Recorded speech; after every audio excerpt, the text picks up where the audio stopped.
Also today, the Commerce Department tells us the economy grew at a 1.5% pace April through June, and consumer spending increased at a healthy 3.4% annual, up from 0.5% in the first quarter of the year. Known for her music, writing, and performing, and for her work on the big screen, Dolly Parton was also a philanthropist of the first order. Promoting childhood literacy was one of her many causes. Dolly has died following a brief battle with cancer, and her loss is being mourned around the globe. Dolly Parton was 80. The Trump administration is shifting its Iran strategy from military to economic pressure, as officials say Tehran's leverage over the Strait of Hormuz is rapidly fading. Secretary of State Marco Rubio reportedly is telling allied leaders the U.S. is holding off on further attacks for now, while tightening sanctions and using a naval blockade to cut Iran's oil revenue. Mines are being cleared and tankers are moving again. Officials tell Axios that President Trump is squeezing Iran toward a deal while keeping military action available if Iran strikes first. Ken Lorman reporting. Fresh off her victory in South Carolina's special Republican U.S. Senate primary, Senator Darlene Graham taking aim at her opponent in November. My Democratic opponent, Dr. Annie Andrews, is the most radical liberal ever nominated for a statewide office by the South Carolina Democratic Party. Her views are those of Bernie Sanders and AOC.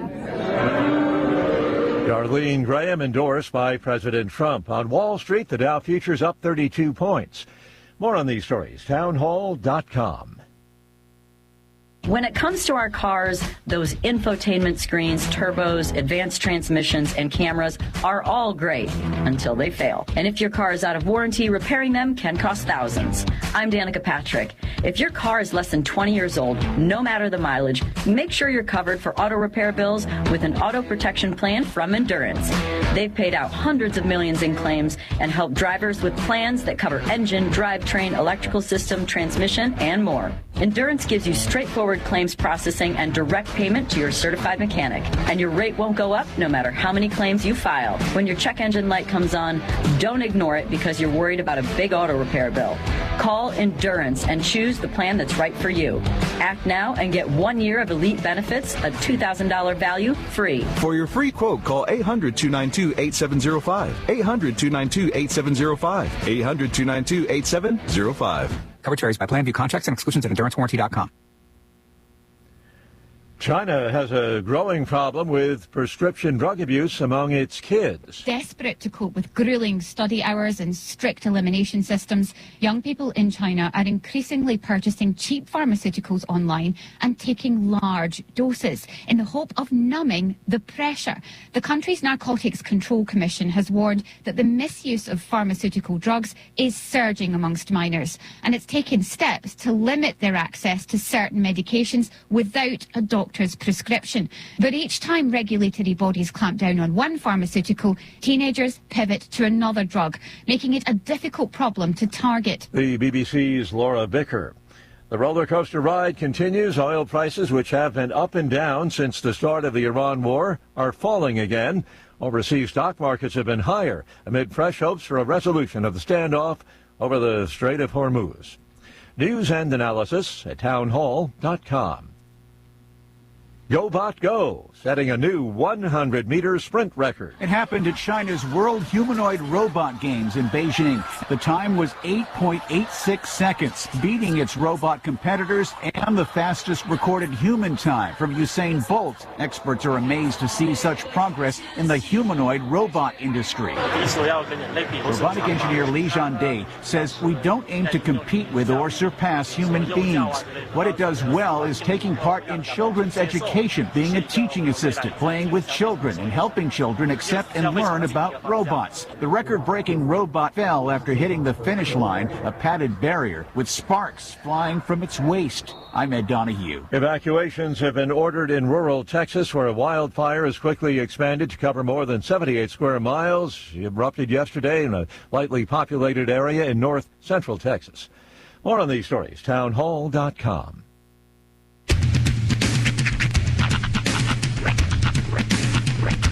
What in the wide, wide world of sports is going on here?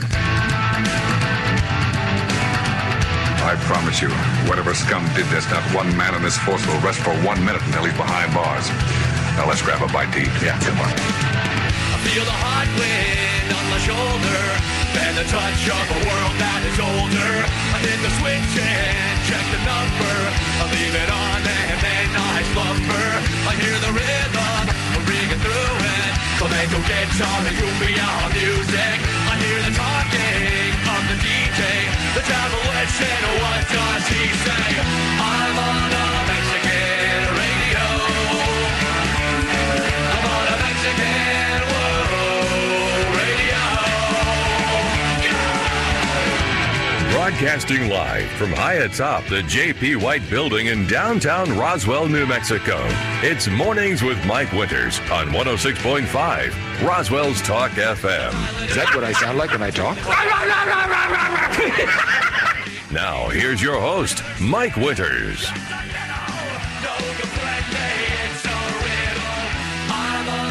And good morning, one and all. Welcome to Mornings with Mike Winters. I am he.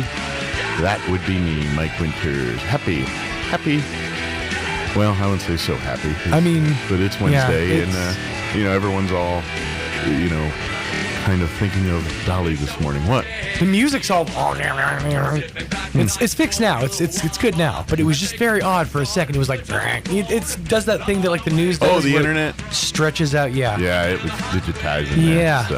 So know these things if you wore your cans. I know. I'm just saying. Anyways. Ignorance is bliss. But yes, sadly, Dolly Parton gone, but not forgotten at 80 years young. Well, you can see like it started breaking.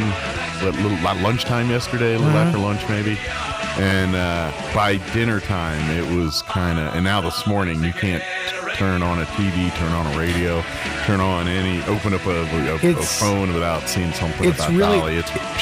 You don't realize how much one person impacts the world till we lose them. Absolutely. Yeah. It's really interesting to turn on, talk radio in the 6 o'clock hour, which usually that's some pretty serious political talk, and it was just a tribute to Dolly. Yeah. That was...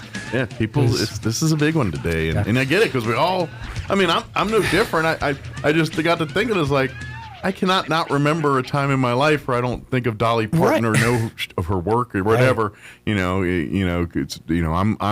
I'm 53, and so really, she's been a part of my life in some way, shape, or form. Through movies, or mostly through movies for me. I'm not a country music fan. Well, and I knew about her music. And this is the thing that I've been saying, since I found out is, she's a country singer, but she transcended country music. She had an impact in so many different genres of music, whether we're talking about adult contemporary, whether we're talking about pop, jazz.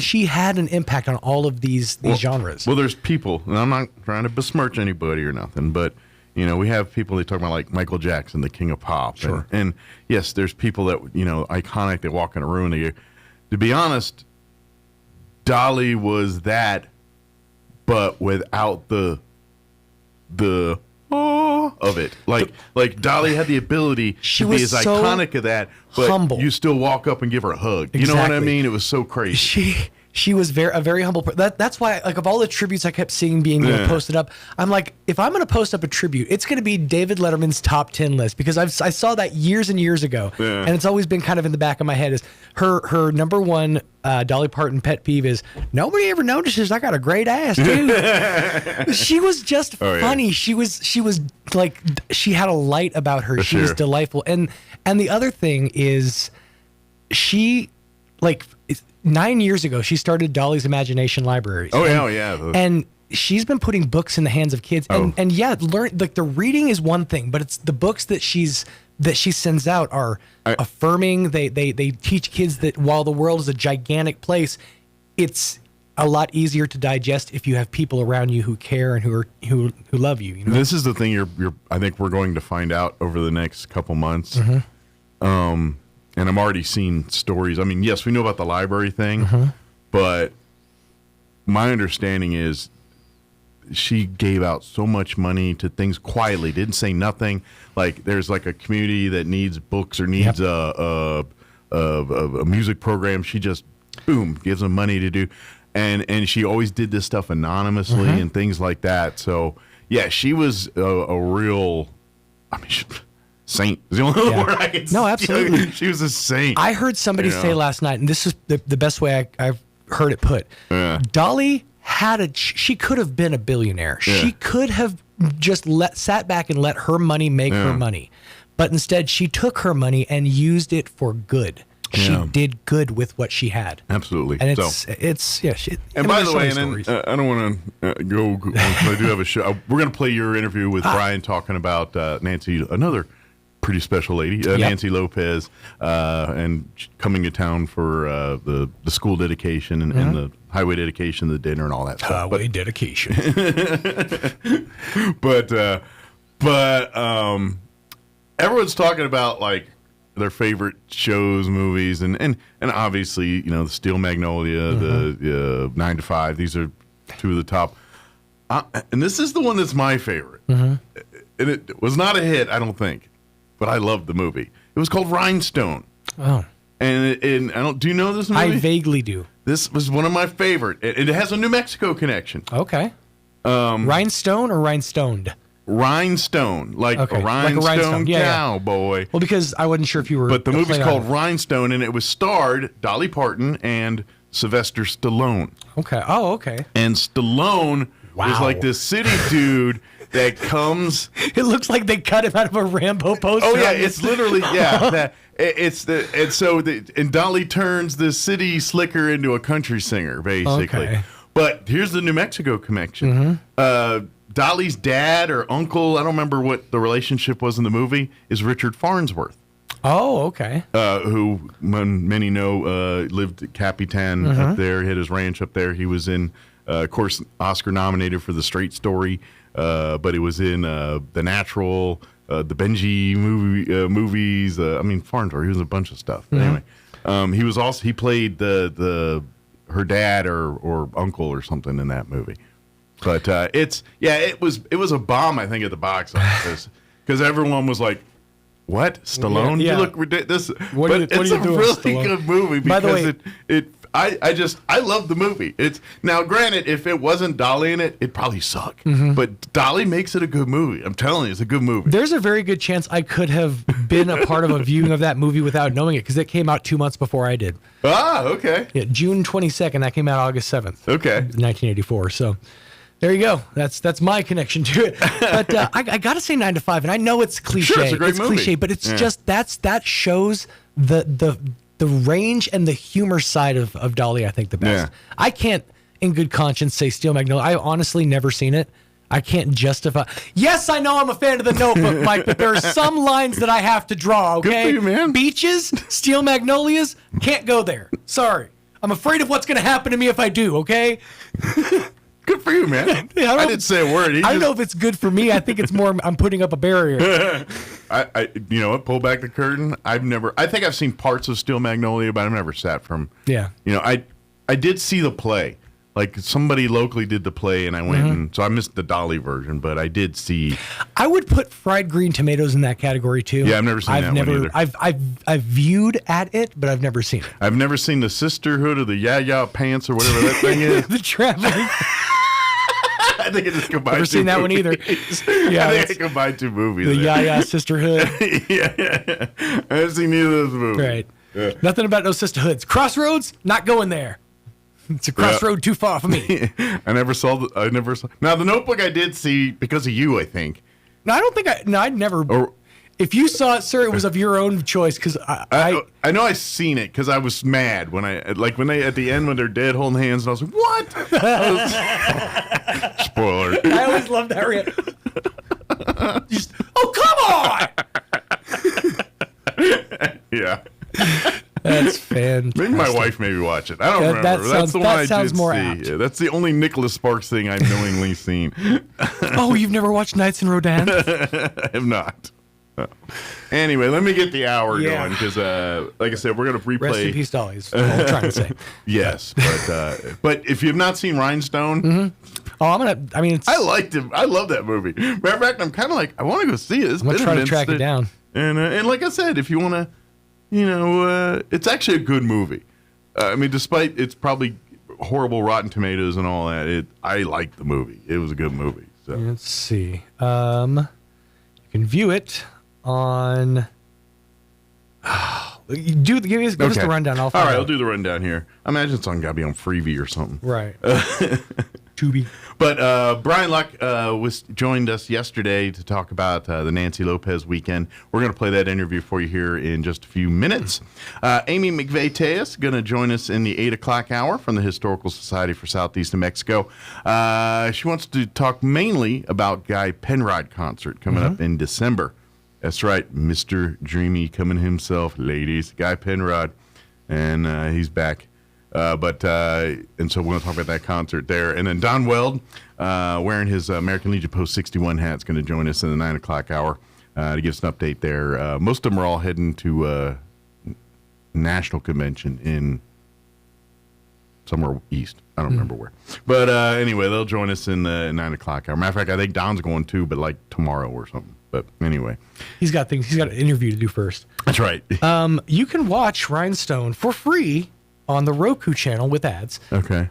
You can also there's a version of it on YouTube. It looks like, but I'm not sure if it's like an official version or if there's like a thing about. I'm not sure. But the Roku channel with ads. Okay. So Rhinestone. Yep. Good movie. Ask for it by name. That's right. All right. 7:16. We're gonna pause for weather. Quick break. And then our Sean's interview yesterday with Brian Luck. Don't go away. I'm meteorologist Steve Hamilton with your Pecos Valley weather. Sunshine today, afternoon highs 100 to 105. Our weather could get a little bit bumpy around Roswell for the overnight hours. Showers and thunderstorms will be possible with a cold front dropping in. Some of those storms could have damaging wind and hail. Down to 70 for the rest of our area, just a few showers for the overnight. Back to sunshine on Thursday will be right around 100. That's your latest forecast. I'm meteorologist Steve Hamilton. When you or a loved one need medical transport, Trans-Aero answers the call. Trans-Aero Medevac operates 3 rotorcraft bases and 1 fixed-wing base in southeastern New Mexico, allowing them to respond quickly to emergencies across diverse terrains. Their fleet extends coverage deep into New Mexico and West Texas, including Artesia, Carlsbad, Roswell, Ruidoso, Midland, Lubbock, and the surrounding areas. Ready to answer the call when every second counts. Trans-Aero Medevac, proudly serving southeastern New Mexico and West Texas. Flown for free, thanks to the partnership from the City of Artesia and Trans-Aero Medevac. Life support by air. This September, Roswell, New Mexico becomes home to America's most thrilling aviation event. 5 unforgettable days, heart-pounding air racing, military demonstrations, legendary pilots. Whether you're driving in, flying in, or joining us from right here in New Mexico, the National Championship Air Races, September 16th through the 20th. Get your tickets now at airrace.org. Experience the world's fastest motorsports and more. Our community is where we live. It's where we work. And at Central Valley Electric Cooperative, we know our communities aren't just important, they are everything. Which is why CVE is grateful for your trust in providing safe, reliable, and affordable power every day. Because for CVE, there's nothing more important than giving you the power to power on. Visit our website at cvecoop.org to learn more about your electric co-op and all the programs and benefits that come with being a Central Valley Electric Cooperative member. People are often surprised by what they find here. More expertise than people expect. Advanced technology. Board-certified physicians. Care you might expect to travel hours for. Right here. We've never believed where you live should determine the care you receive. Close to family, close to home. We're here.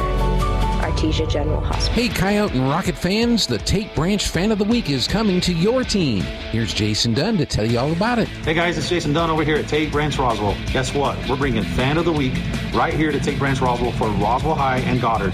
Give me a call if you have a super fan that you want to nominate at 575-755-2279, and let's get them nominated. Have a great day. Call Jason today at Tate Branch Roswell and nominate your Tate Branch Fan of the Week for the Roswell Coyotes and the Goddard Rockets. Here's a Mornings with Mike Winters fun fact. More than 50% of Americans fall asleep on their sides. That's way better than falling asleep on someone else's side. Here's Mike Winters. Studio this morning.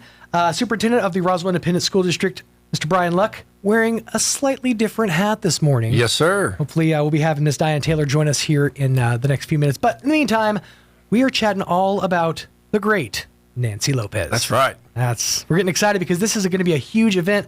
It's the historical golf celebration of Nancy Lopez, and it's going to be going down September 3rd through the 5th at various locations around Roswell. Yes, sir. So for those who don't know, for those maybe who are new to the area or just don't nerd out like I do, tell us a little bit about Nancy herself, her claim to fame, and how she's tied into Roswell. Oh man, absolutely. So first of all, I want to give a hats off to Diane, and I guess Diane's probably checking on Mike and Kim right now, and that's probably why she's just not here yet. But it kind of took the reins on this thing and has really made it a neat event. We had a brand new building. Nancy Lopez Elementary School that we've got built. We've got our kiddos in it. We've got it up and running. Nice. And so a neat opportunity to do a ribbon cutting, and it just exploded after that. So Nancy Lopez, LPGA Hall of Famer. Before she won 48 professional tournaments, before she became a household name in women's golf, she just was a girl from Roswell. Yeah. And went to Goddard High School, actually played on the boys golf team because there wasn't a girls golf team. She was girls golf before girls golf was a thing. I tell you what, she has done some really, really cool things in her life. Born in California, 1957, moved to Roswell when she was young. Her father, Domingo, had an auto repair business here in town.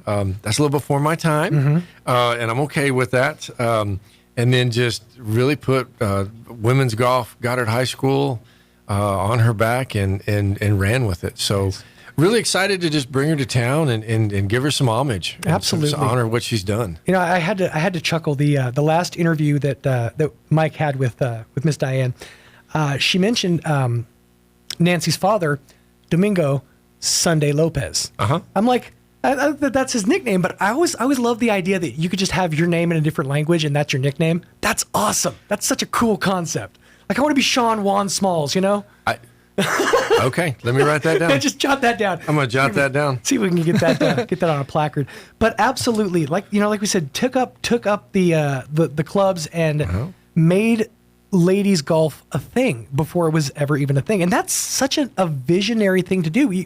When you're the forerunner of all of this, like having that vision to be I'm going to do this even though they say I can't. Well, and you know what? It's interesting because I don't necessarily know how the story started as far as when people do things like that, they probably don't set out to be that person. They're just enjoying it and they're very driven. Right. And 8 years old, she gets her first golf club. 9 wins her first tournament by 110 strokes. Wow. And I was like, okay, that's pretty impressive right there. She, first Pee Wee tournament, 110 strokes ahead of the runner-up. She even had time to go help the other kids, find their balls off the tee because of how good she was even then. But just the notoriety and the work that she did here, and then what it's led for her and her family, and we're gonna have an event over at the brand new building on Friday. So my speaking part is to the ribbon cutting ceremony at 8:30 over at Nancy Lopez Elementary School. And again, it is directly behind Mesa Middle School. Yes, we're having it outside, so we're welcoming all comers for that.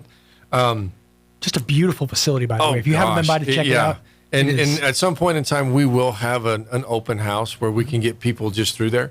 Not on this day. I was speaking with the principal the other day, and she goes, "You realize we have school on that day?" And I said, "Yes, ma'am."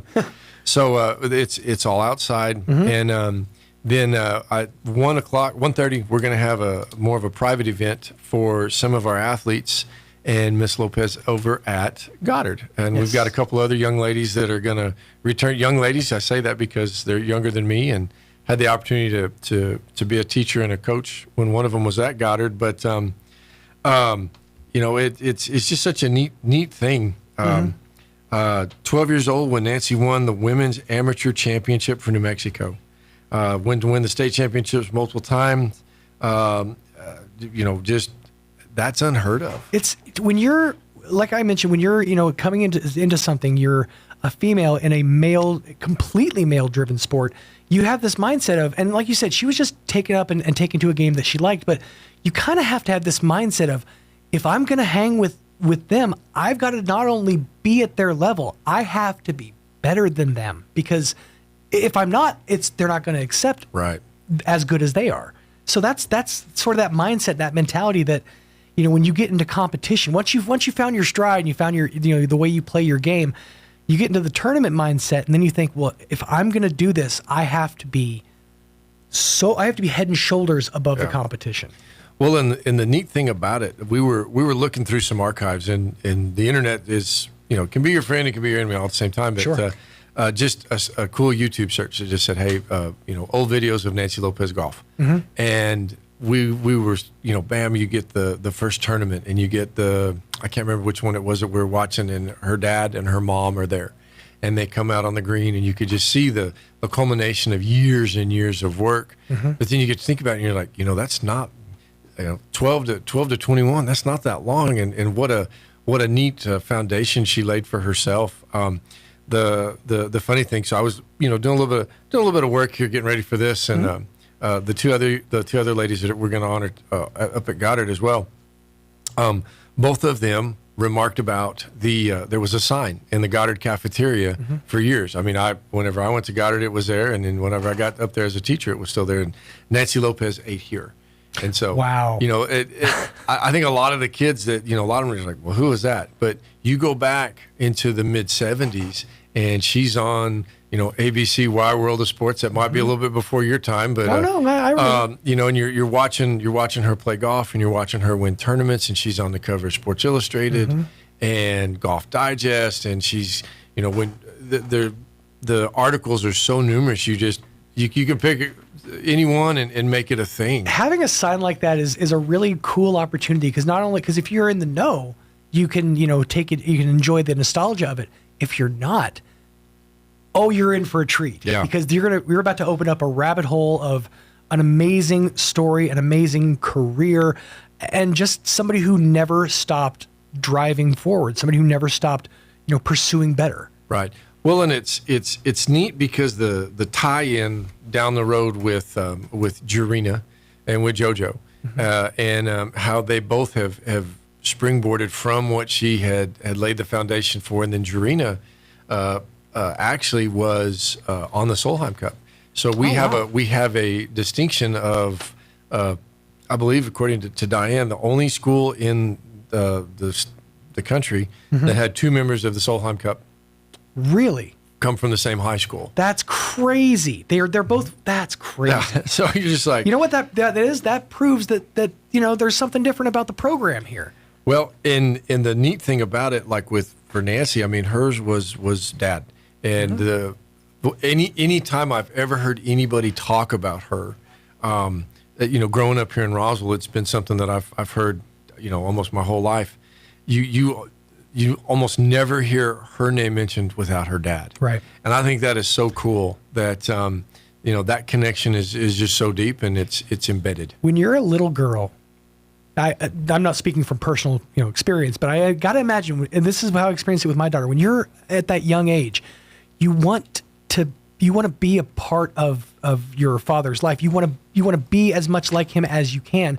And the fact that she took an interest in golf because of his interest in it, his enjoyment of it, and then sought to, maybe it wasn't necessarily sought for approval, but sought to stand out in her father's eyes, and that instilled in her a love of the sport. Oh yeah, well, and I know she's given back a lot to First Tee, and just inspiring young athletes to do that. I'm not as familiar with mom and dad. There's a lot of people here that I'll talk to them about. They'll hear different things about the school or things like that, and they're like, "Well, I knew him." and I knew her. I knew the Lopez's, and I'm like, well, tell me about them. And they're like, well, they were just wonderful people, and the salt of the earth, and sacrificed and did everything they could for her. She got some other cool facts. She had to play on the boys team. Yeah. At the time, that's one of the things that I want to highlight with my afternoon session. It's open to my out of season athletes up there at Goddard, but I'm trying to focus it more with my female athletes, because it's like there are things that happened, not 6 years ago, right. kind of a deal that y'all would not have even recognized. The fact that there wasn't this and there wasn't that, and you did have to wait, and it was just different. And I'm not saying it was good different, but I'm just saying they're getting to reap some rewards of the work that a lot of the ladies that have gone before them. The breakthrough today, I'm not saying it's easy. I'm just saying the breakthrough today has a carved out path, and that's because it was carved out by people like Nancy. Oh, yeah. Well, and she wins state with the boys, 73-74. And then the interesting thing, and I've never really dove into this other one, and that wasn't all she did. Gymnastics, basketball, flag football, track, swimming. Just an all-around athlete. And then moved on up. Senior year at Goddard High School, she competed in the 1975 Women's Open. Finished second as an amateur. I cannot even begin to imagine how stressful that was, at her age, and then doing the things that she did. 1978 was her first LPGA season. Wins 9 tournaments, including 5 consecutive victories. Named Rookie of the Year on the LPGA Tour of the Year, and then had I'm going to screw up the VARE trophy for the tour's lowest scoring average, all in the same year. So I'm pretty sure she knew what she was doing, and was able to parlay that into a wonderful career. And I've had the opportunity to visit with her just a little bit, as we're prepping and planning some of this stuff. And she just seems so down to earth.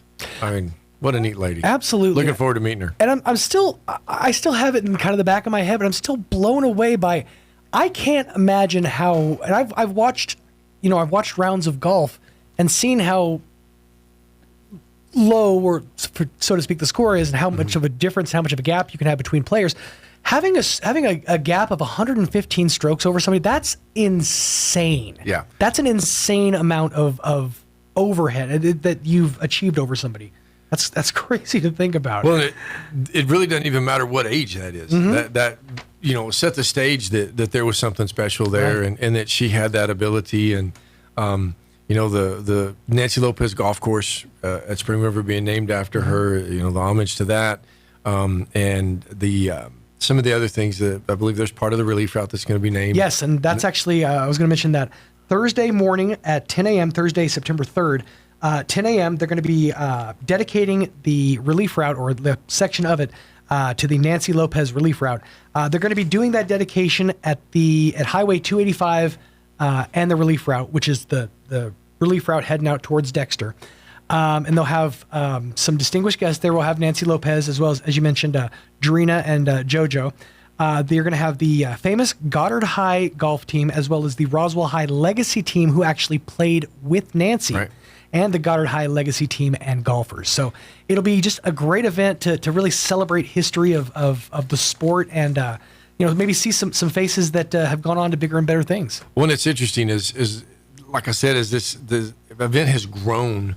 And it was, well, so-and-so's going to be here, and so-and-so's going to be here. And I'm like, okay, not near as famous and not near as popular, but we're on the team. And if I've got the data correct from Diane, everybody that played with her that is still with us is going to be back. And I was like, that's insane, incredible. And so we've talked about, like, hey, we want to take them on a tour of the building. And let them see and how much it has not changed, and show their families, their grandchildren, and et cetera, who all comes with them, and then the other part too is I want to actually walk her through the old building, and get her a chance to show the kiddos, her grandkids, where she went to school, and the different things like that. I can't help but chuckle when you said how much things have not changed. I'm fully aware. I'm actually getting ready to send my daughter to Roswell High next year. And every time I drive by, I'm like, well, at least they painted it. Like, there's really not a lot that's changed as far as the structure itself, and that's a good thing. We got it right the first time, you know? Well, and it's interesting. I was actually part of whenever I was the principal at Goddard, I had the first graduating class that came back for their reunion. I want to say it was like their 50th reunion. Oh, wow. And we hit the library, and a couple of them were like, I'm pretty sure that might be the same furniture that was here whenever we were here. And I got to think about it, and I was just like, you know what? That just might be. And one of them goes over to a bookshelf and says, "See, right there, carved my initials. Tell you what, still here." and it just might be, but we're very blessed with the facilities that we have, and as far as taking them in and having them kind of relive. Mm-hmm. That's always neat to see when they will remember this, remember that, and I had class in this room, and this was Mr. So and so or Mrs. Such and Such, sure. and then whatever happened to them and different things like that. We got a little taste of that kind of a couple weeks back with the Historical Society with the event that they had held at the Little League at the Lions Hondo field, and just kind of how much that field has gone through a lot of changes. There's still a lot of, the old concession is still there in some of the old fields, but it's been upgraded, it's been advanced, and it's got to be neat for a guy like Dewey to go back to a place like that and kind of it's like in the Sandlot. You look at the field and you just see kind of like the ghosts of you guys playing as when you were kids and just reliving those memories and seeing yourself in those places. So the interesting thing with the golf course, pick up my first club, 11, 12, 13, something like that. Go out there for some junior lessons with the city, took advantage of that kind of a deal. But the course has changed so much. And I would be really interested to see as she kind of walks through or drives around for the golf tournament on that Saturday, what some of those memories will flood back. Because as you're going towards the tennis courts, I mean, there's not a whole lot you can do with a straight par 5. Sure. And so what will be her thoughts with that? The trees here, this here, that kind of a deal. And that's sort of an interesting thought because the city has expanded around the golf course. Like we've grown around the course, so the course has to kind of adjust to make it work. And it's one of my favorite things about the Nancy Lopez course is how ingratiated it is with the part of the community. It's right. You look over here and there's a fountain in a pond, and then you look over here and there's Portofino's. It's such a cool thing that you're like right here in the heart of the town. Well, and that hole back in the day played with like monster gigantic trees. So I mean, you were taking a wedge or a 9, and you were either going to go over them or you're going to take your chances going through them.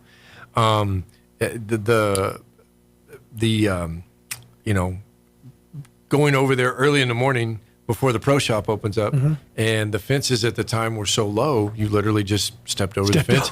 You stepped over the fence, and you either caught them back as you were making the turn, or you came back after you were done, and then you would pay up your fee. Sure. A tee time was a ball rack that everybody put it in, and they'd roll down, and when it got to yours, it's your turn to tee off.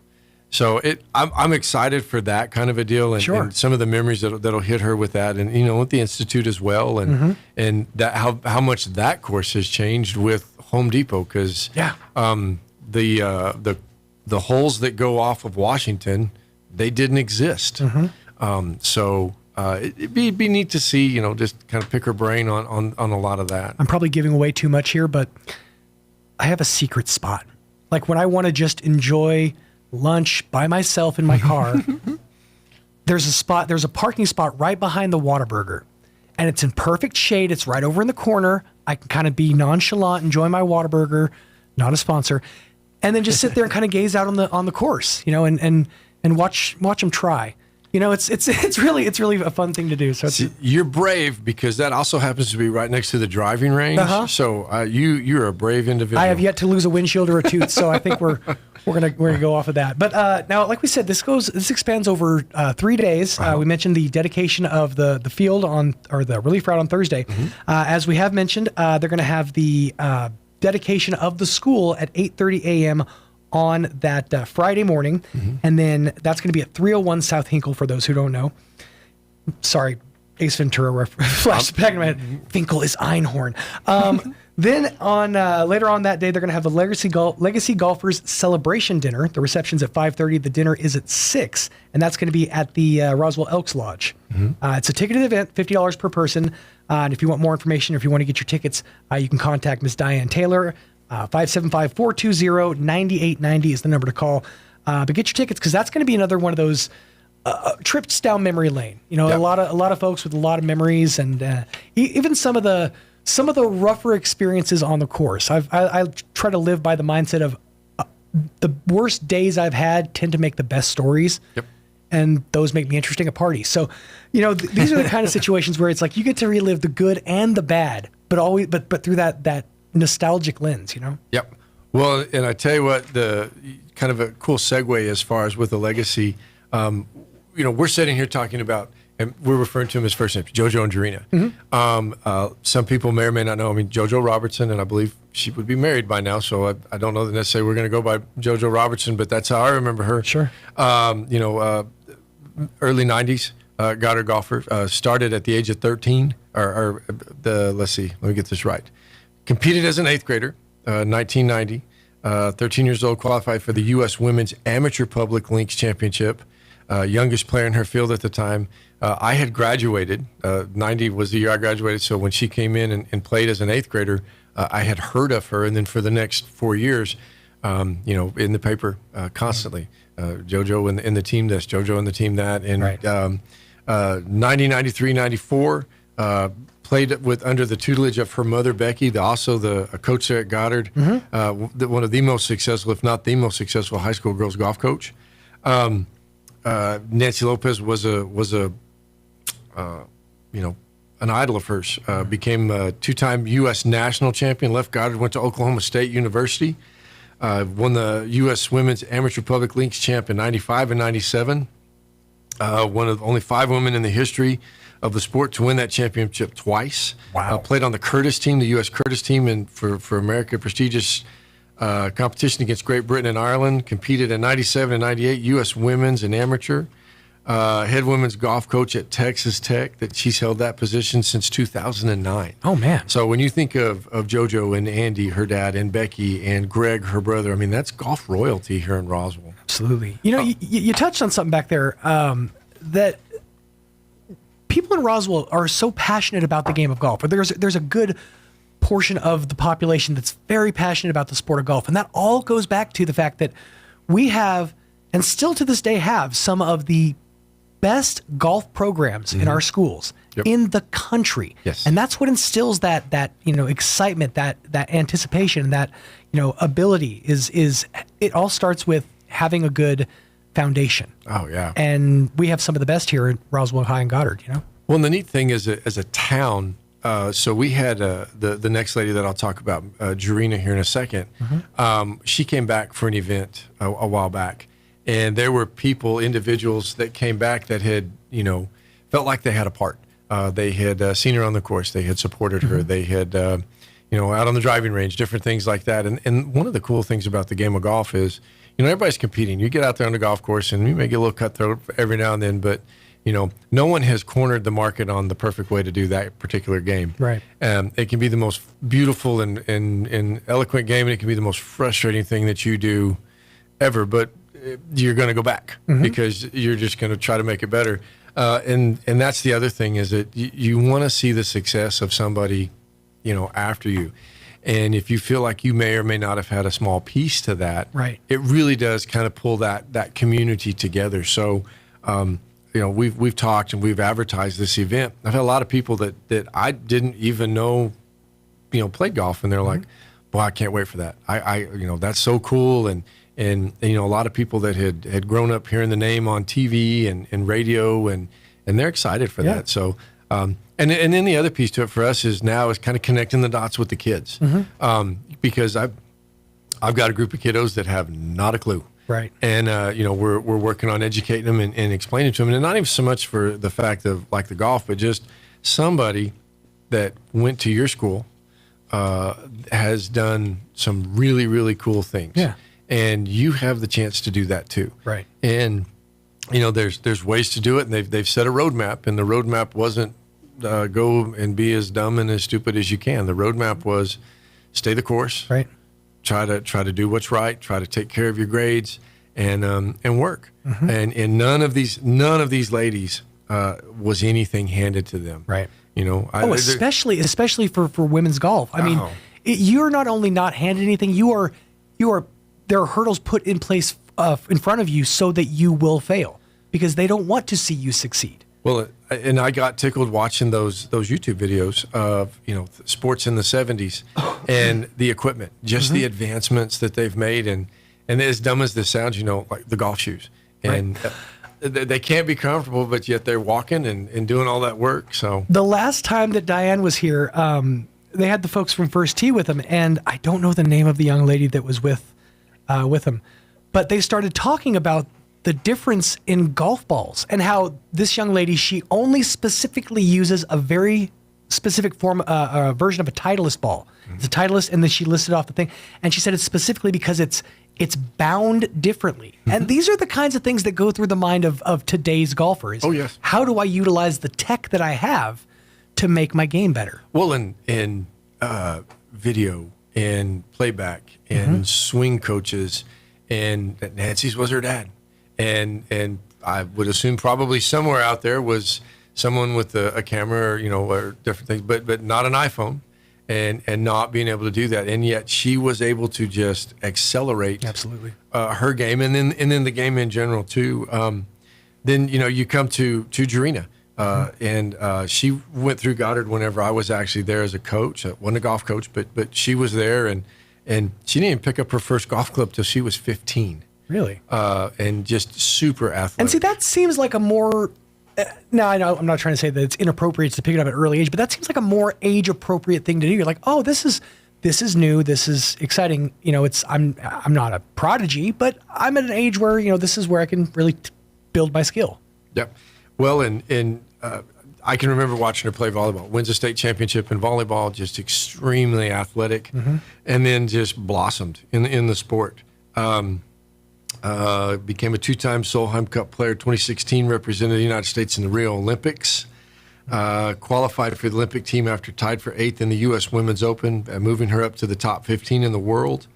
And then, like I said, just you don't have to be the girl that plays at 8 or 9 or 7 or anything like that. You can always start doing these things and just running with them. And how neat it is to have 3 phenomenal role models and how successful they are, and it's not a coincidence, though. It's a testament to the passion that the folks who have been the instructors have for the sport.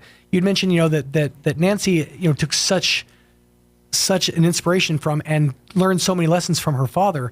It really does matter who you have for your first couple of instructors, because they're the ones that are going to instill that love of the game in you. Yeah. They're not just teaching you the fundamentals of the game. They're showing you that this is a game that you can put your whole heart into, and really be passionate about it. Well, and the thing here, like in Roswell, and you made mention of this too, and I mean, I can't remember that. I'm sure there's a Chamber of Commerce stat to this about how many days out of the year you can play golf in Roswell, and be remotely comfortable. I don't know that yesterday would have been a day to go do that, but but there were people out on the course, and there, there's always people there, and hats off to our people that take care of them, whether that's the city or the institute or over at the country club. I mean, it does draw people, and it does provide people with an opportunity to go and to be active and to stay active. Sure.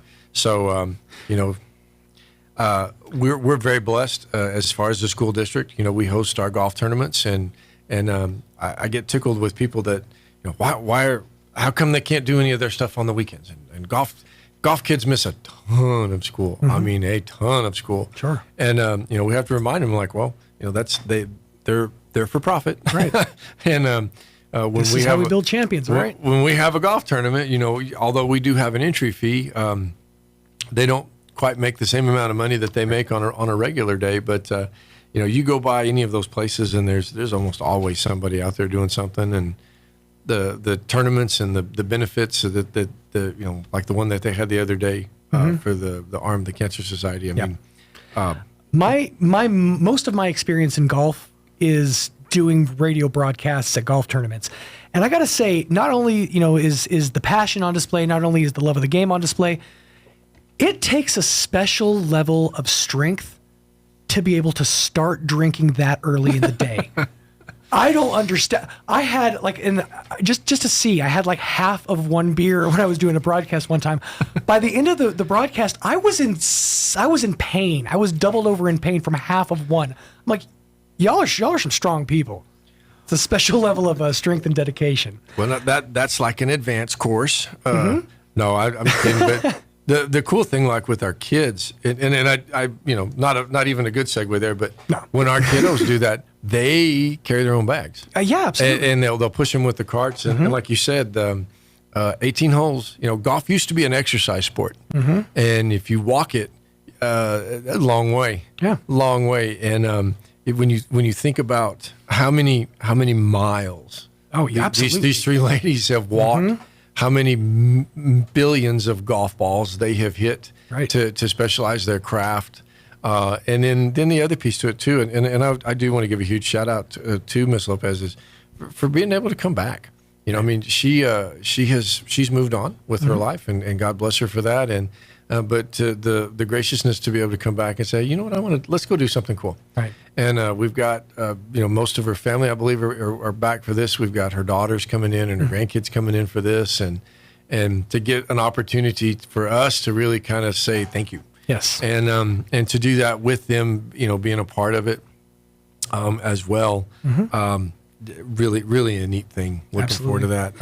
And by the way, we didn't mention on Saturday, the final day of the 5th, they're actually going to be having the dedication of the Nancy Lopez Golf Course there, and that's going to be happening at 8:30 a.m. So that's kind of going to round things off and really kind of put a bow on this 3-day celebration. And it's awesome that we get to each day take a different area, whether it be the school, whether it be the relief route, whether it be the golf course, and just pay homage and honor Nancy in that way, and talk about how her abilities and what she did are the reason that we have facilities like we have. Yeah.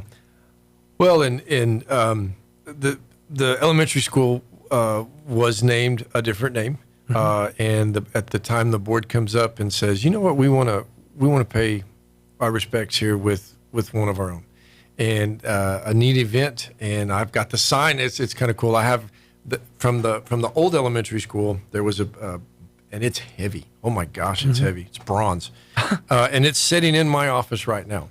That dedicated the board that was there, that dedicated it and got the name changed. And so, hats off to that group for recognizing that we needed to honor one of our own, and that will get into the new building as soon as I can find somewhere in the new building that is strong enough to hold that thing. Sure. Structurally sound. Structurally sound. It is a two-person job when it comes to moving that thing around. Testament to that, to her and to the work that she's done, and hopefully somebody, you never know, but we've got roughly 320 kiddos right now at Nancy Lopez Elementary School. You could have another Nancy Lopez. You may in our midst right now. Well, and it sounds cliche-ish, when you think about that, but they're somewhere.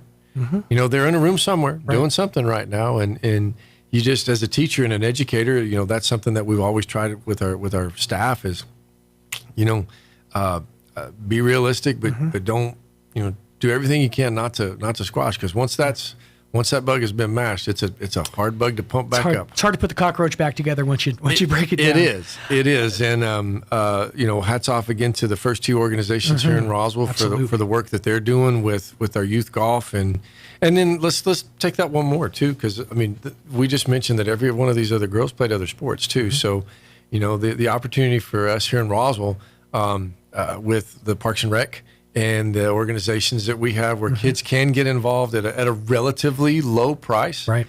Some of your bigger towns don't necessarily have some of these opportunities, and it's shifted on more over to your private and and that's going to jack up the price quite a bit. But Roswell's still fairly fortunate. You go out on any given Saturday out to Cielo Grande, and you got the youth soccer. Yep. And then you got your flag footballs, and you got your basketballs over at the rec center, and you got your baseballs at Lions Hondo and out at Noonup, and Roswell girls softball. So there shouldn't be any reason why we can't get the kids involved. Right. And that's something that I think most of these ladies would champion as well. And as parents, I encourage parents to, encourage their kids to pursue these activities and try not to think about how much of your time it's going to take. Because that's I think parents have a tendency to factor in, well, I'm going to have to take them to soccer, I'm going to have to take them to dance, I'm going to have to do this and that. And yeah, it can be time consuming, but trust me, you're building something. We're building towards something that's going to be bigger and better than, even you thought. Well, then don't give up. I mean, maybe it's not basketball or tennis or whatever, but continue to try to foster that and build that drive inside them to not be afraid to do something and fail. Right. And I watch kiddos right now, and I'm a late bloomer. I'm an early bloomer. I'm too short at this age. I'm too tall at this age. I'm too skinny, and I'm just like, time takes care of all of that. Right. And if they've got that drive to not be afraid to try different things in them, that can only benefit them down the road. Right. So, we're excited for it. We're glad that Diane has done the work and her team has done the work to get this thing off the ground. Absolutely. We do ask, if you are coming to the event over at the school, that we'll funnel you guys in a particular direction. We're not going in the building. Right. Like I said, I've got classes going School's on. in session. School is in session Absolutely. on that day. Now, if you want more information or if you want to get your tickets for the event at the Elks Club, you can contact Ms. Diane Taylor. Again, that number 575-420-9890. Clear your calendars and put this on your calendar. Be a part of this event because it's going to be an absolute amazing event to celebrate an absolutely amazing person. That's right. And of course, bring out all your Happy Gilmore 2 merchandise so she can sign that. That'll be a nice thing. That was something I was completely not expecting. I'm sitting there watching, like, oh my God, Nancy Lopez! That was really, really cool. So just for whatever reason the golf has brought you here, be a part of this event, and then let's get excited because it's gonna be fun. It is. She's ours, and like I said, it's something that you can lay claim to, and take a little bit of ownership and be proud of our town for a change on for a change. Exactly. You know what? You're absolutely right. Exactly. This gives us a chance to be proud of Roswell. Brian, thank you so much for your time. Absolutely. And we'll get you back in here in more official RASD capacity. By the way, I did mention Roswell High School classes are canceled for today due to the water leak. So if you haven't already heard, you should already be in school by now. But if you're not there, well, there you go. Brian, thanks again for your time. And weather, sunshine today, afternoon highs 100 to 105. Our weather could get a little bit bumpy around Roswell for the overnight hours. Showers and thunderstorms will be possible with a cold front dropping in. Some of those storms could have damaging wind and hail. Down to 70 for the rest of our area, just a few showers for the overnight. Back to sunshine on Thursday will be right around 100. That's your latest forecast. I'm meteorologist Steve Hamilton. Innovation, service, integrity, and knowledge. J.S. Ward and Son Insurance Agency. Auto and home, life and health, personal and commercial. Bonds too, since 1925. We have the coverage for you.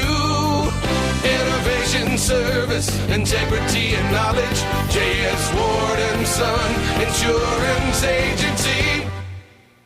It's time to regain control and confidence with Emcilla, a completely non-invasive 28-minute treatment from Roswell Medical Clinic that strengthens pelvic floor muscles. No surgery, no downtime, just results, and it's covered by most insurance. Roswell Medical Clinic, combining advanced technology with compassionate care to help you feel better, do more, and live fully every day. Roswell Medical Clinic, 111 West Hobbs in Roswell, 575-623-3311. Hey, Roswell, whatever you have planned today, cancel it. Because the trade up to a new Ford clearance event is going on now at Roswell Ford. From now to Labor Day, trade in any 1995 model year or newer and get up to $11,000 off MSRP on new 2026 Ford F-150 pickups. Or get up to $10,000 off MSRP on new 2026 Ford Explorer SUVs with no payments for 90 days plus zero maintenance for 2 years. Still making payments on your car, truck, or SUV? Even if you owe up to $10,000 more than your trade is worth, your friends at Roswell Ford will do whatever it takes to help you escape. Worried about your credit? Don't sweat it. Roswell Ford works with a network of aggressive lenders that will push to approve your credit, even if it's less than perfect. Get on board at Roswell Ford during our biggest trade up to a new Ford clearance event ever. 821 North Main Street in beautiful Roswell. Call 575-623-3673 or online at roswellford.com. Interest accrues from date of sale, subject to order approval on select models. Offers not combined. Zero maintenance on new Fords for 2 years at 25,000 miles. Breaking news this hour from Town Hall. I'm Rich Thomason. Darlene Graham will get the chance to carry on her late brother's legacy in the U.S. Senate. She won the Republican Senate runoff in South Carolina, hopes to win election to the seat that was held by Senator Lindsey Graham, and she thanks President Trump for his endorsement. Mr. President, Lindsey truly loved you and viewed you as one of his closest friends. I appreciate that bond and appreciate all that you've done for our country. Our victory would not have been possible without you, and we are truly grateful. Inflation remained elevated last month, up 3.7% from a year ago, according to the Commerce Department, and remaining well above the Fed's 2% target rate. The world is united in grief as people across the globe bid farewell to Dolly Parton. The country music icon and actress, philanthropist, and businesswoman has died following a brief battle with cancer. In New York, the Empire State Building lit up in pink sparkle lights in memory of Dolly Parton. The building announcing that at 9:25, as in 9:25 p.m., the lights would be turned on as a tribute to her hit movie and song, 9 to 5. President Trump ordering American flags to be flown at half-staff in honor of the iconic country music singer who passed after a brief and private battle with cancer. Laura Winters reporting. And not related to her passing, it just so happens the next tropical storm that will form out in the Atlantic is to be named Dolly. There's word that Meta has reached a $17 billion settlement with dozens of states. This to resolve teen social media addiction cases. On Wall Street, stocks have turned positive now, with the Dow up about 24 points. The Nasdaq is ahead 21, the S&P 500 index better by 9 points. More on these stories, townhall.com. Hi, I'm Kirk Cameron. Christian Healthcare Ministries is not another health insurance policy. If you're tired of restrictions, CHM offers anytime enrollment on your schedule at half the price of traditional marketplace plans. See why believers across the nation are better with CHM. Get started by calling 1-833-JOIN-CHM and use promo code WELLNESS for a 50% credit towards your first month. That's 1-833-JOIN-CHM and use promo code WELLNESS. My name is Whitney Allen, and I'm a widow. My husband, Ryan, died. We never thought we'd ever have to use life insurance, but the unexpected happened. With Ethos, signing up was fast and 100% online. You can get a quote in seconds, apply in minutes, and get same-day coverage. No medical exams, and you can get up to $3 million worth of coverage. I'm grateful we were prepared. Get your free quote at ethos.com/term. That's ethos.com/term. Paid spokesperson. Time spent on application may vary. Online health questions required. There's been a tragic hospital fire in Pakistan's capital, Islamabad. The victims, the most vulnerable among us. The fire broke out on the 3rd floor in the mother and child unit at Pims Hospital. According to their spokesperson, 15 newborn babies were in the ward at the time. 14 are now confirmed.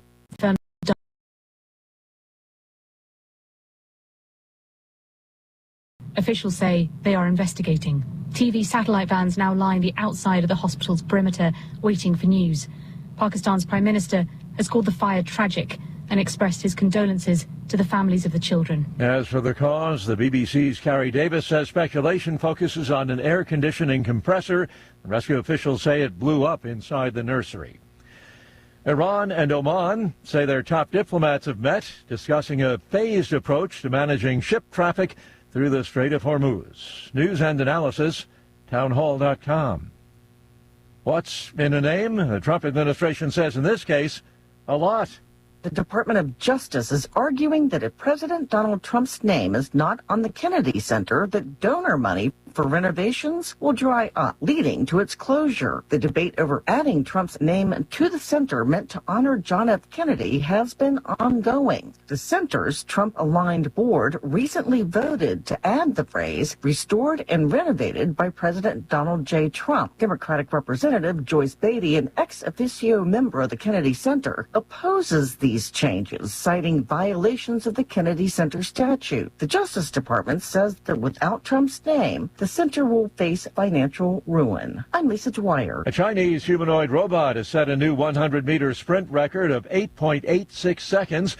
This at an Olympic-style competition for robots in Beijing. More on these stories, townhall.com.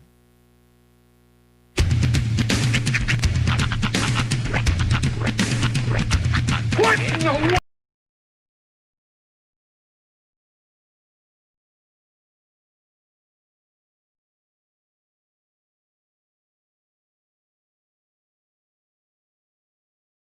I feel the hot wind on my shoulder and the touch of a world that is older. I hit the switch and check the number.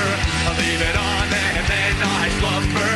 I hear the rhythm ringing through it. Flamenco guitar and cumbia music. I hear the talking of the DJ. The travelation, what does he say? I'm on a Mexican radio.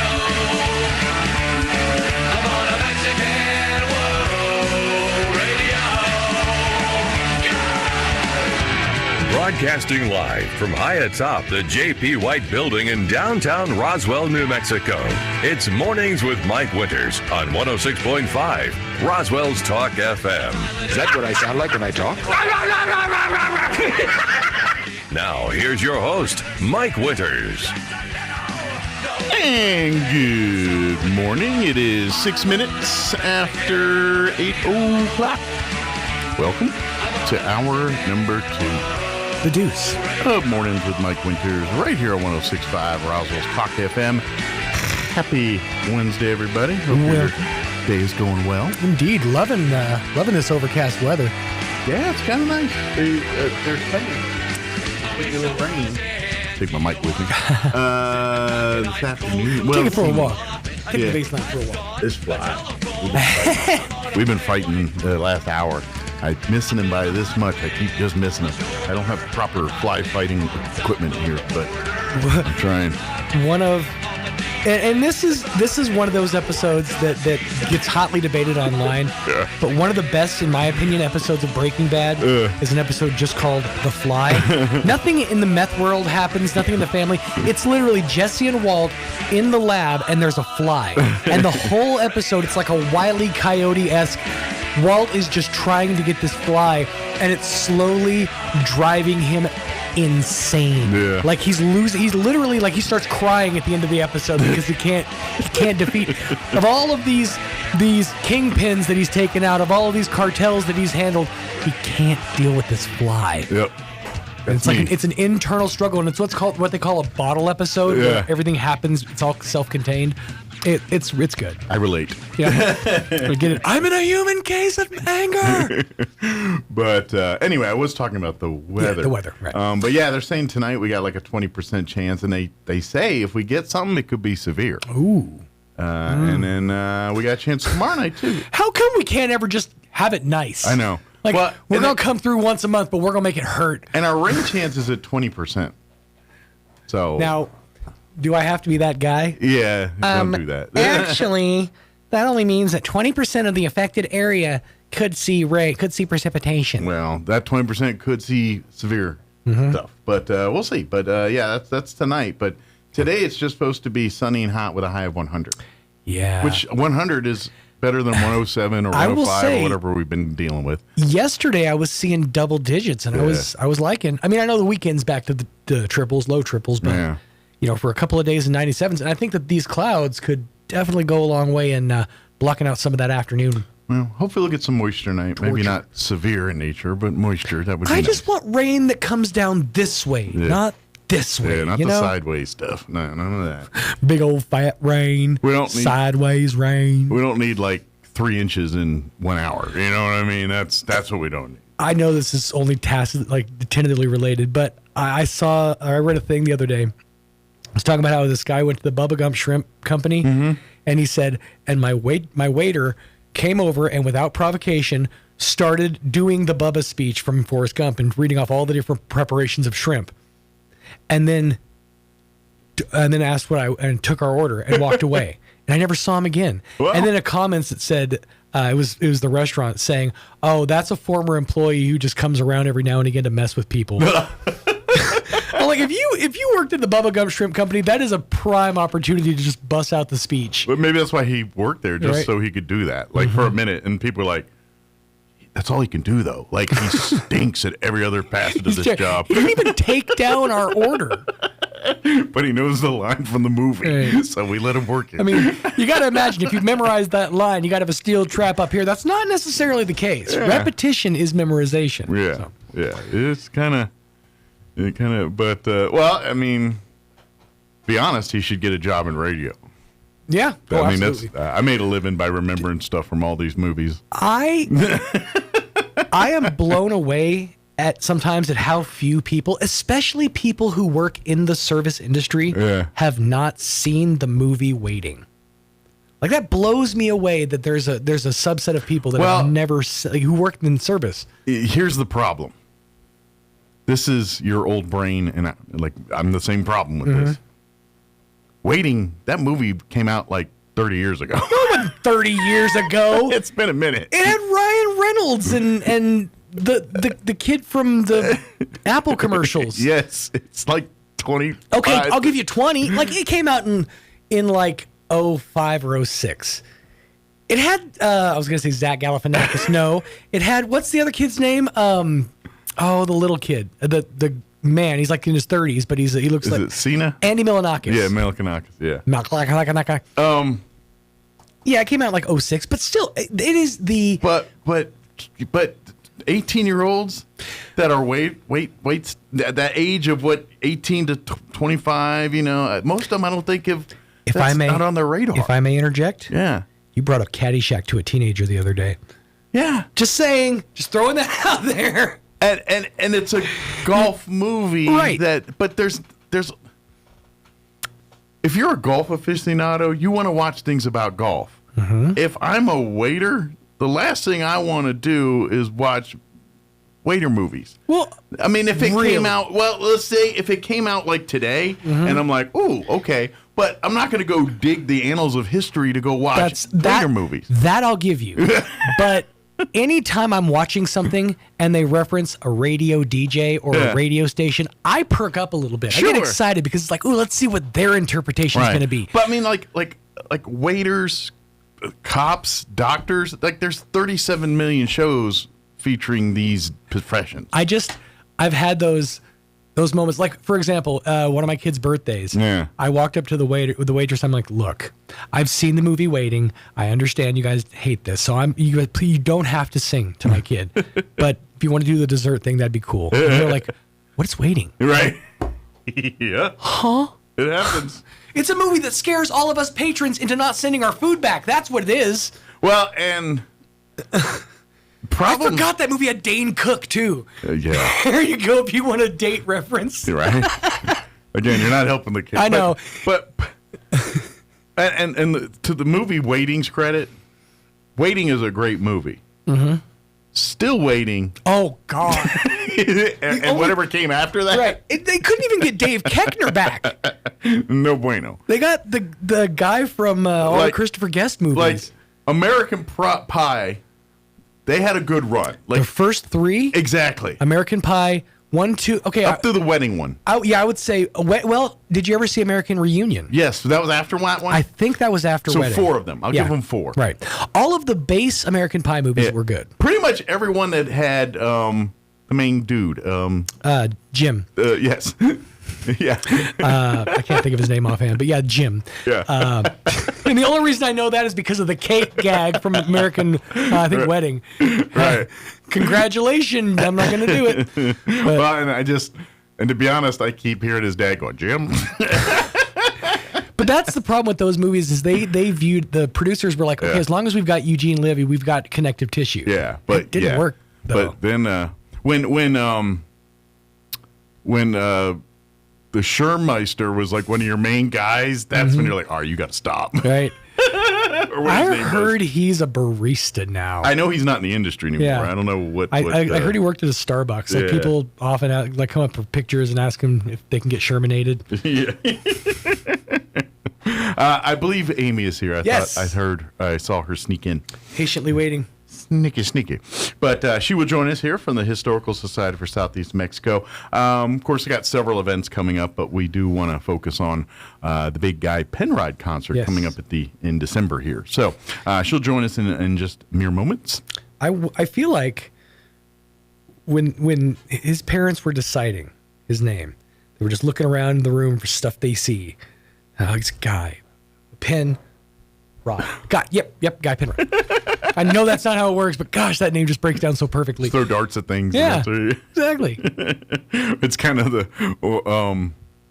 what's the Unusual Suspects, where he's like looking at the things that they go to the store to buy the chicken and had whatever it was. Yeah. They actually had that gag in Family Guy when he was trying to come up with a new name. He looks around. There was Peter Griffin. He looks around the room and he sees a P, someone's tear, and then a griffin flies in. Damn it. All right, it is 8:15. Let's take a gander at the weather. For real, though. Yep. Yeah, with a guy that they get paid to talk about weather. The National Championship Air Races return to Roswell, New Mexico. Get your tickets today at airrace.org. The meteorologist Steve Hamilton with your Pecos Valley weather. Sunshine today, afternoon highs 100 to 105. Our weather could get a little bit bumpy around Roswell for the overnight hours. Showers and thunderstorms will be possible with a cold front dropping in. Some of those storms could have damaging wind and hail. Down to 70 for the rest of our area, just a few showers for the overnight. Back to sunshine on Thursday will be right around 100. That's your latest forecast. I'm meteorologist Steve Hamilton. Thank you, Steve. Currently 76 degrees here in Roswell. Humidity is at 54%. Winds currently out of the north at 9 miles per hour. Like we said, during the day today, they're just talking sunny hot, high of 100 today, even though it looks a little cloudy out there, but I'll take it. Winds out of the north, 5 to 10 miles per hour. There is a 20% chance of showers and thunderstorms before midnight here in our area. They say some of the storms could be severe, mostly cloudy, overnight low of 69 degrees with west winds 5 to 15 miles per hour. Thursday, sunny, 99 for a high tomorrow. Not 100. Not 100 either, but we'll go with it. Winds out of the southeast at 5 miles per hour. They're giving us a 30% chance of showers and thunderstorms tomorrow evening. Partly cloudy, overnight low of 70. Southeast winds 5 to 10 miles per hour. Friday, sunny and a high of 98. Southeast winds 5 to 10 miles per hour. Friday night for football here in Roswell should be good to go. Mostly clear, 71 for an overnight low. And then looking at the weekend, sunny, hot, high of 101 Saturday. More of that on Sunday, sunny and hot with a high of 102. They are giving us a 20% chance of rain Sunday night and Monday night. So we'll see. Cross your fingers. All right, it is 8:17. We're going to take a 2.5 minute break. And then Amy McVeigh-Tejas with the Historical Society for Southeast New Mexico will be up with us next. Don't go away. It's hot outside, but the deals are even hotter during the summer clearance at Bush Appliance in Roswell. They're clearing the warehouse to make room for new arrivals, and that means massive savings on refrigerators, freezers, washers, dryers, dishwashers, ranges, cooktops, even full kitchen packages. Plus, custom kitchen and bathroom cabinetry too. Huge discounts and hot deals during the summer clearance event at Bush Appliance, 111 West Country Club Road in Roswell, Southeast New Mexico's home for appliances and cabinetry generations. Pecos Valley Equipment, your local John Deere dealer. Their compact utility tractors can do it all. Clear brush, grade driveways, mow pastures, dig post holes, or move dirt. There's an implement for every job. Rotary cutters, box blades, pallet forks, tillers, grapplers, augers, and more to help you work smarter, not harder. Built for performance, built to last, built to fit your John Deere. Stop by Pecos Valley Equipment, 312 West Ritchie and Artesia, or 1015 South Atkinson in Roswell. One tractor, endless possibilities. Your home is your sanctuary, and the land it's built on is even more precious. So when termites start devouring your house, you want a proven treatment that's environmentally responsible. You want the Centricon Termite Colony Elimination System. The Centricon system is the green way to protect homes from subterranean termites. Rather than surrounding your house with hundreds of gallons of diluted chemical solution, the Centricon system strategically uses just a few grams of active ingredient in termite bait, working with natural termite behavior to destroy termite colonies. With this technology, it's no wonder the Centricon system became the only termite treatment to receive the Presidential Green Chemistry Challenge Award from the U.S. Environmental Protection Agency. And homeowners rate the Centricon system as the most environmentally sound termite treatment. Your home is your sanctuary, so monitor, bait, and eliminate termites with the Centricon system. Think of it as your own little piece on Earth. Call Bob Reed Pest Control today for all of Southeast New Mexico. 575-623-5344. You thought it was loving to do this. Want to come back to my place? Which resulted in this. What is loving is paying your child support. To support them. Do the loving thing and pay your child support today. Payment processed. Payment received. Contact the Child Support Services Division and meet your monthly obligation for your children. Visit yes.nm.gov or call 1-800-283-4465. Brought to you by the HCA, the NMBA, and this station. A Greek-Canadian man invented the Hawaiian pizza. His name was Tex Colorado, and he was from Detroit. Here's Mike Winters. And good morning. It is 20 minutes after 8 o'clock, and joining us in studio this morning from the Historical Society for Southeast New Mexico, Amy McVeigh is back with us. Good morning. Good morning. How are you today? Good. Good. You know what? We were talking, and I had one of those, oh yeah, Dewey moments. Every Wednesday, we talk about this. The Historical Society has their See You at the Pole event, and about 9 o'clock every Wednesday, we have an informal gathering at our flagpole at the really smack dab between the J.P. White home and our archive facility right there on Lee Street.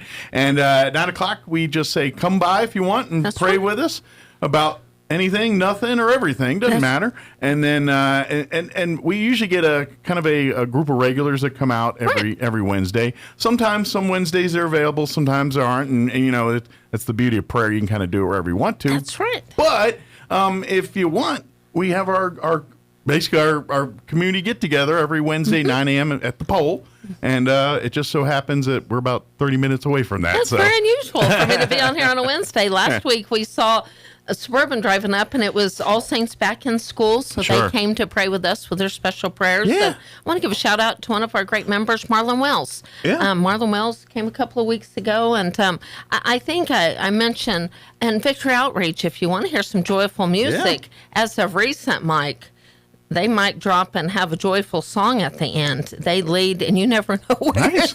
So, well, they do for Victory Outreach, a great group. Of course, that's a group of men that are recovering. They go through and basically what I love about their program is the success rates are so much higher than and I hate to use the word traditional, but traditional non-faith based rehab program.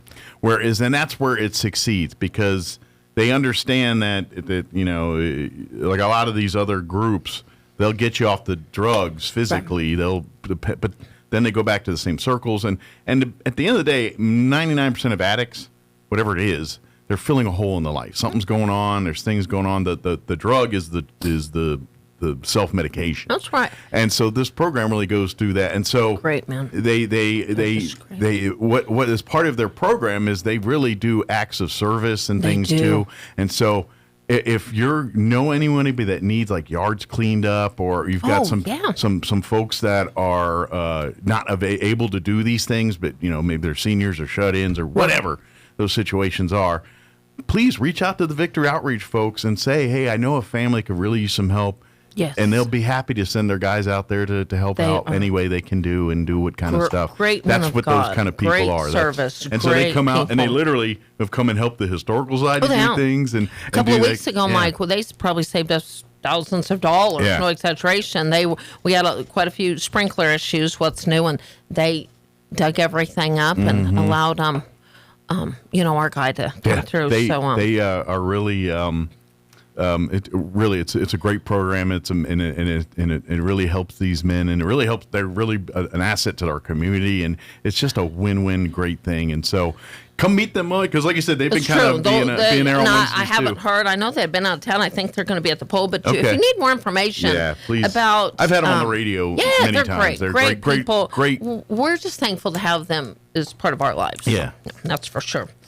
But anyway, we got so much more going on. Do you want to start with the Heritage Dinner? Or do you I'll want to start with I know anything. Guy's not till December, but now's the time to get in on Guy if you're going to be guying. That's true. so. That's true. Pepper's event. I want to remind everybody, Tuesday the 29th. I mentioned that because the deadline for our Peppers event, the Heritage Dinner, is September 4th. I do want to mention something. We're filling up, Mike. So if you're taking for granted that you can wait till the last minute on this one, I'm going to go ahead and say there's great likelihood we're going to be sold out. You might be on the event. outside looking. I for sure. Well, so it's such a don't wait. hodgepodge of old and new on this thing because yes, we're honoring Pepper. That's the tradition, the Peppers, and we're honoring everything that is Peppers and what they've been to our community and through their food and through their outreach. But at the same time, we're doing it in, I guess, the newest kind of venue in town for this kind of thing. Right. We're having, with Pecos Flavors and the Liberty, their group, kind of helping us, the next generation. It's kind of this. Yes. It's as much historical as it is, a celebration and a thing is. It's really, it's almost a passing of the baton feel kind of event a little bit. It is. So if you want to be any part of the event, whether you can attend, whether you can't, whether you'd like to play it forward, whether you have some type of memorabilia, whether you have silent auction items. So, Mike, one of the things that's been fun as of recent, we've been looking for silent auction items. We love the creativity. Absolutely. 250 celebration. They're like, we're on board. Let's do a basket, even air races. So I'm giving little teasers of fun, great things. Absolutely. Art is going to be involved. Some great jewelry. Not a guy named Art, actual Art. That's right. That's right. Hey, not Art Sandoval.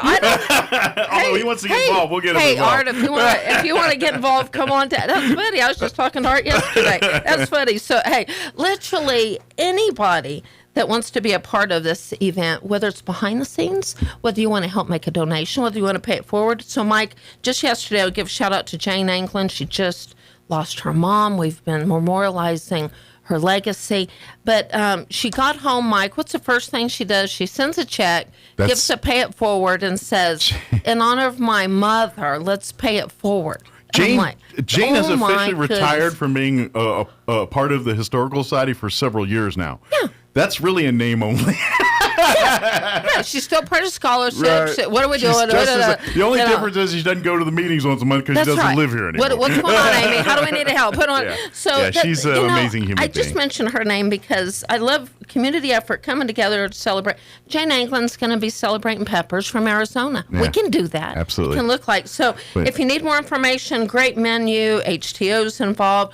Oh, I will announce party on the patio, Hot Club on the Pecos, Tina Williams. Oh, yeah. They'll be part of, so some of our peoples coming together with the Peppers peoples. It's the history's colliding, obviously with Tina, and of course she's got the history with the Historical Society. Right. And how many times has Hot Club on the Pecos been on the Peppers patio on a Friday night or whatever doing their thing? And not to mention, to be honest, has every drive-through event we've had featured a Hot Club on the Pecos? Almost. They call and they say, how can we help? Yeah. Because even though Tina is not working at the Historical Society, her heart is with us, and absolutely. I just love it. So, again, it's our peoples coming together to celebrate their peoples. And to me, it's one big community celebration. It's like a baklava with layers of history and tradition going on here. So, just a friendly reminder, you can call the museum at 622-833-8333 to make your reservation. If you want to make a reservation, for example, Mike Winters said, hey, I need to make a reservation. Yes. We'll put your name on the list. You can mail a check.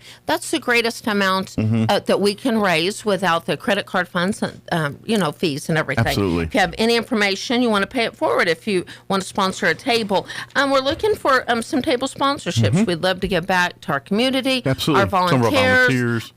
Maybe and even back honor to some of the Peppers folks and family. We will make that happen if you want to pay forward a table either way. The idea is, anyway, and it's kind of, and I think this is part from the family's perspective too. Is it's kind of a family reunion, a Peppers family reunion. What I mean by that is obviously the Rowe family and those folks. Yes, but a big family. There's such a history of people that have worked been associated with Peppers in some way, shape, or form, whether you were waitstaff 20 years ago, or you worked in the kitchen, or your organization used to meet there every week, or whatever it is, example, Mike. Yeah. Club. Yeah. So if you don't know who Club is, the people at Peppers did. Club has a table, and Club will be at the event. Gotcha. These are things that I'm learning, and they're growing, and their peoples are calling, saying, amazing. But there's some folks that, that we want to kind of bless because they deserve to be there that just can't, financially and things on their own. Since the Heritage Dinner, and since we've been involved, Mike, and I've been with the Historical Society for 15 years, we have never not paid it forward during these events. Yes, these are fundraisers. Yes,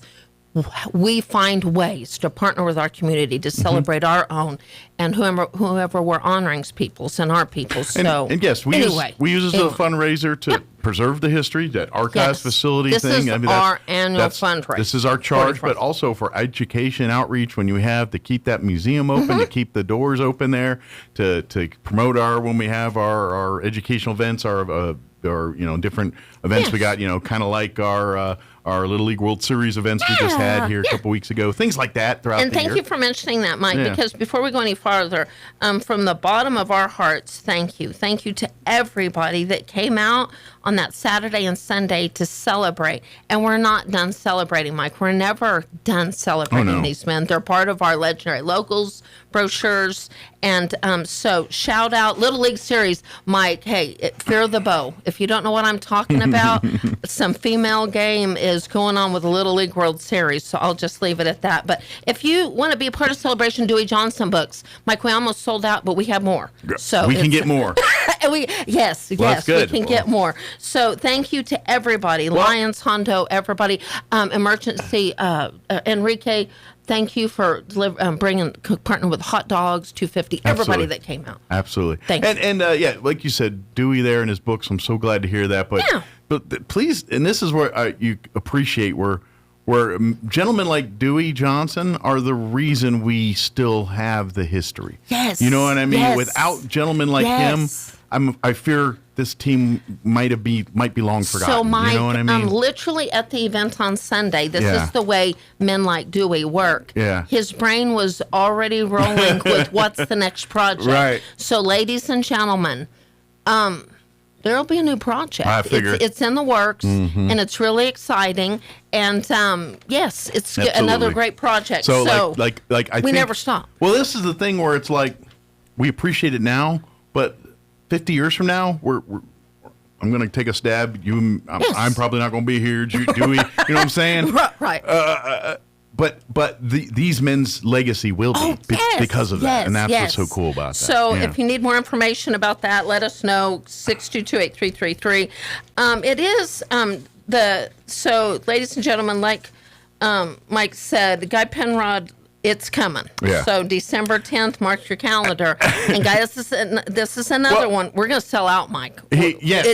It will happen. Absolutely. It's going to happen. And this is why I'm giving you the heads up now, because I know, because he's multi-generational. I mean, obviously, with the gospel singing in his family, there is that fandom side that are going to be coming in from outside of Roswell and southeast New Mexico to see that, because there's going to be guys from Texas and people that are really going to travel to get to this show. Gosh. Oh yes, we've had calls, Mike. We've had calls. There is the other side too, where Guy Penrod he's a dreamy dude that just he has a charisma about him, and people swoon to that. That's and so true. I'm telling you, it's going to fill up. It will. And yes, ladies, I know I've seen you all watch him, and they're so dreamy. I know it. It's the flowing hair. I get it. He's just but he's gonna be here. And so I'm telling you right now, do not wait until October, November to get your tickets now. Lock it in now.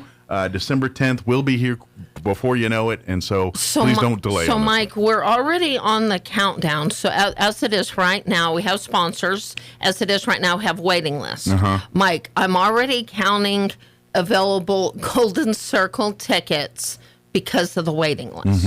So let's talk about the logistics here. So Guy Penrod tickets become available online as of September 1 at 12:01 because the ladies called me and said, "Did they come up?" And she's literal. When are they available online? Like she wants to time. They're all going to be on the phone. 12:01. Refresh. And hey, I don't. Let me be clear on something. Yeah. You know, Mike, I've been in sales since I was 16. Loretta Walker, if you're listening, happy birthday yesterday. Yeah. At 16, we'd go to market, Mike, and we would say, "What is it?" And they'd be, "What do you mean it?" Wherever the big lines are, you go, right?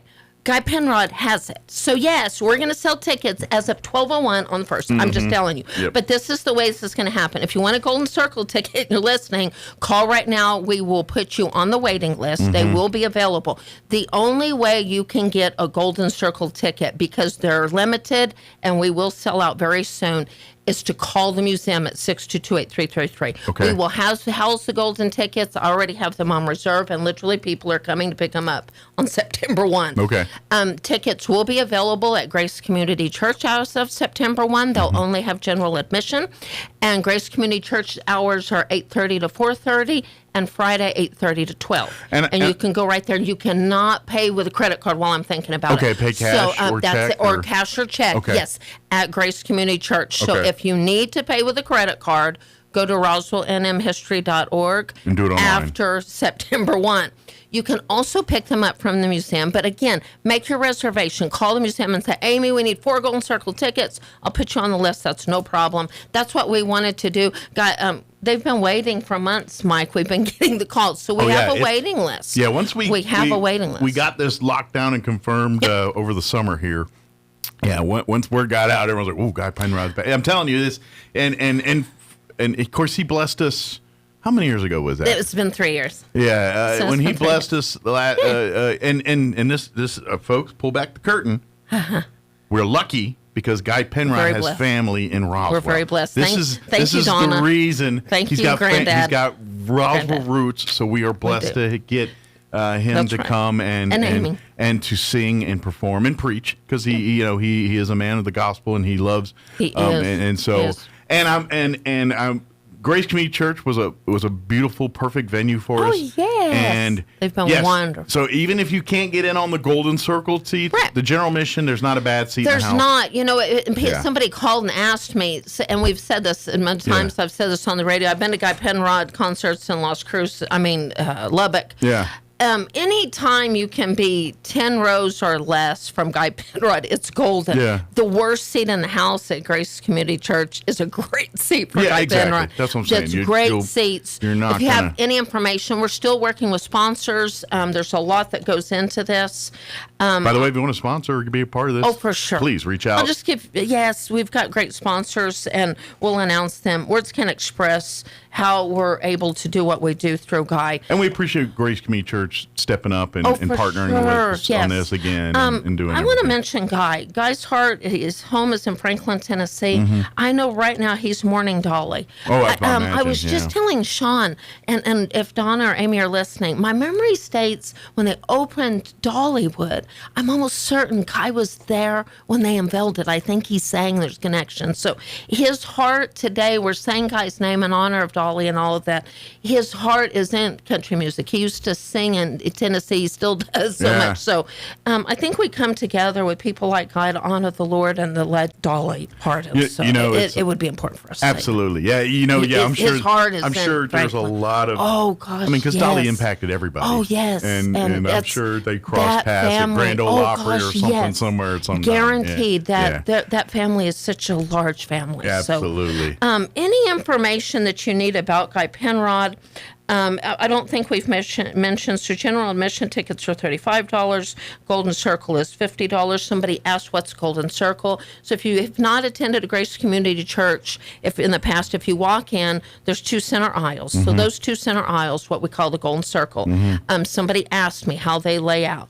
Golden Circle tickets are not numbered. So it's first come, first serve. It's guaranteed the 2 front sections. And yes, The first couple of rows are going to be sponsors. We've had some very generous sponsors step up. We want to thank them. And they will be reserved. That's absolutely. So any information that you need about this concert, again, call the museum. We've got a lot coming up. I can't believe, Mike, and I know you'll be on the radio talking about Museum Day.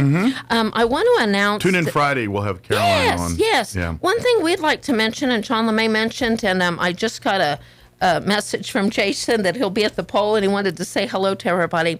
We're collecting books, so history books. We're going to have a book fair on our Museum Day. So on October 3rd from 10 to 5, we're going to have a book fair. If you have historical books and kids' books, so Mike, we're going to have a little kids section at the book fair. So if you have books that you want to donate, I love that somebody just the other day had bought some John LeMay books, and they said, hey, we're done reading. Can I donate them? Sure. And we're like, yes, you can donate them. What a great idea. So if you want to donate books, so we do not sell off our own books. It's through generous donors. We have duplicates or triplets or more. Absolutely. I want to make a special announcement right now. So real quick. Yes. In honor of Dolly, because we know her reading and her love of books and literacy. That's maybe really cool. maybe a pay it forward in honor of Dolly. I like it. I like it. That warms my heart. We just had a generous donor that will be, and I have not announced this. This is exciting. We just had a generous donor in honor of Kathy Arden that donated 100 books. So, Mike, we will have, and per the donor's request, we'll have John LeMay, Donna Blake Burchell, and Linda Sanchez books.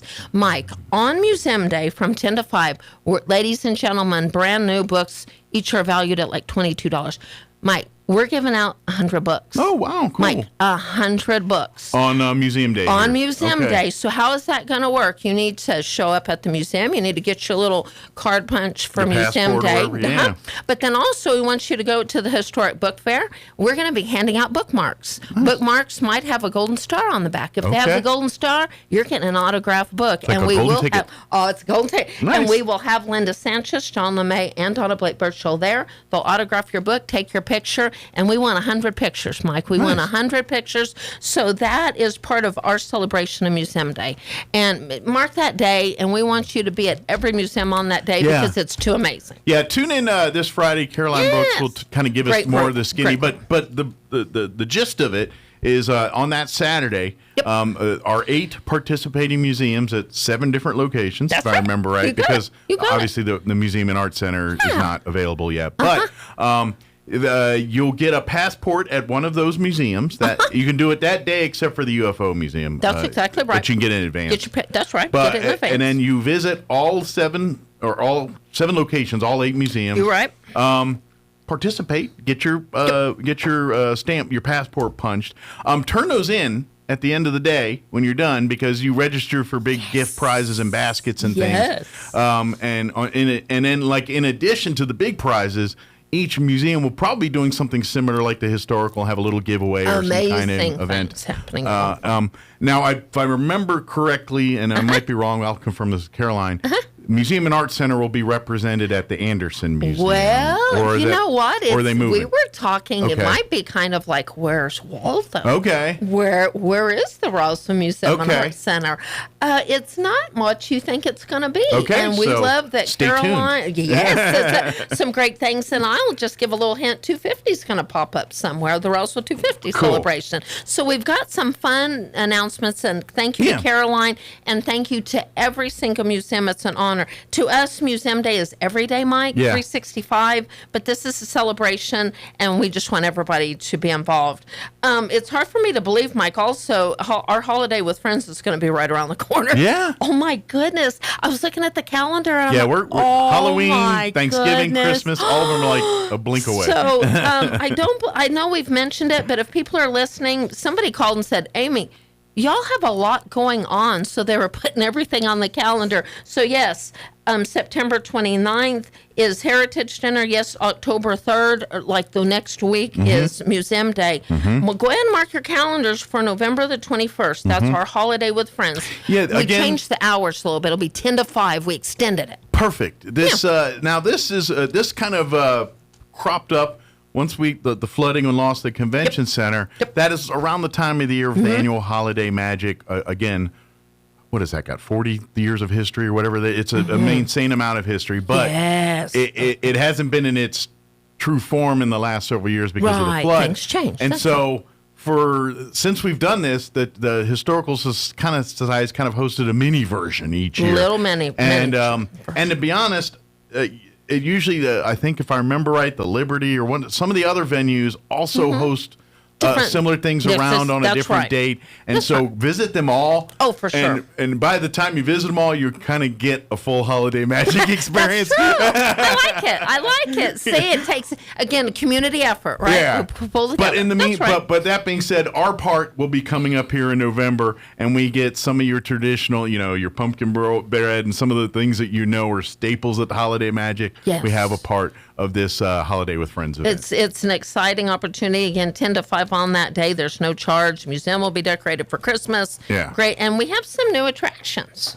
It'll be exciting. Nice. So one of our new attractions is Kate and Claire. It's a charming little Western boutique trailer with clothes. Oh, cool. I hit her I have to stop by at the fair. So Kate and Claire's always at the fair. We said, hey, let's get in a little attraction outside. And Miss Naranjo, I adore her. She's like, we're all in. So we're going to have some fun new attractions there, too. So if you need more information. Does your husband all right, give me your purse. You're not allowed. You're not allowed to buy anything at this fair. I need it. I'm taking it with me. I'll pick you up later. Okay, Amy. Because I can see you go. I can see you go home. I only spent $500. It was a great deal. We're supporting local. Hello. That's right. You know what? Ralph is a champion to just go with it. I understand. And support local. As a husband, I know sometimes you're just I know what battles to fight. I know them. That's right. Sure. Oh, for sure. I feel you pain though, Ralph. Sure. I know. Oh my goodness, it's so true. But I have I'm supporting in honor of my mother, Miss Lizzie, that's in heaven. We love to support local. How Absolutely. Absolutely. If you need more information about anything, you can email me at historydirector@outlook.com. Mike, we have done a little bit of everything. The museum's been so busy. We have new volunteers. We're rallying our team for volunteering at the air races. If you're listening and are not part of a team, holler. Come on down. Everything looks different. This year's a little bit different for our, but we want to be involved. As a community, let's be involved. We had Fred Telling on yesterday, get involved. CEO, and even if you can give one exciting things for this year at the race. I think it's fun to be part of different groups and teams to see the team effort of such a large And you really get to be behind the scenes by volunteering because because when you're not working or manning your shift, you got free access great into there opportunity, to great perspective. go see the show and volunteering see all in different capacities. Yeah. So as a community, let's get involved and support them too. And we want to do that. Yeah. We've got so much going on, but don't hesitate to call me with any information, anything we can work on, help celebrate. A lot of historical events occurring that we want to be part of, up and coming things. Mike, this year is an anniversary year for so many different things. So last thing I want to mention, there's a lot of class reunions going on, and we love to partner with class reunions. So if you would like swag bags or different things, call the museum because we love to support class reunions and things like that. I don't know if we can handle Roswell High or Goddard High class reunions, but anybody out in Weed or anything that's like a class of 6? Well, you know what, though? We could do your reunion dinners right out over here at the archives facility. But you know what I love? But you're right. You're mentioning that exactly. In the free time, I love when a group of 10 and stuff call and see. Mike, thank you for mentioning that. Yeah. Let's be clear. We book by appointment. This is a perfect example. If you have 30 minutes of time, and you're having lunch at the Liberty or something, and you're at your class reunion, holler us. We'd love to give you a quick tour and get swag back. So we're partnering with them right now. Oh, and Leadership Roswell, congratulations to everybody that's in the new Leadership Roswell class. I'm going to tell you ideal scenario, Mike. So yes, it is on 9/11. Yeah. And with our display just the cameras, outside, the calendar line. 9/11.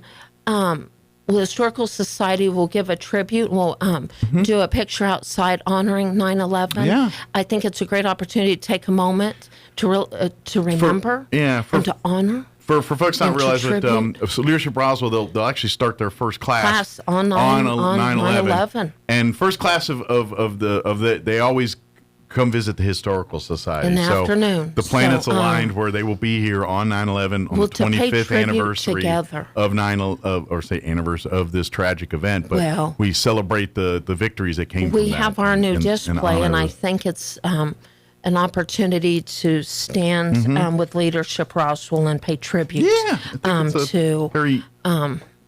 to honor and just pay tribute. It feels right. So it feels like it just feels right.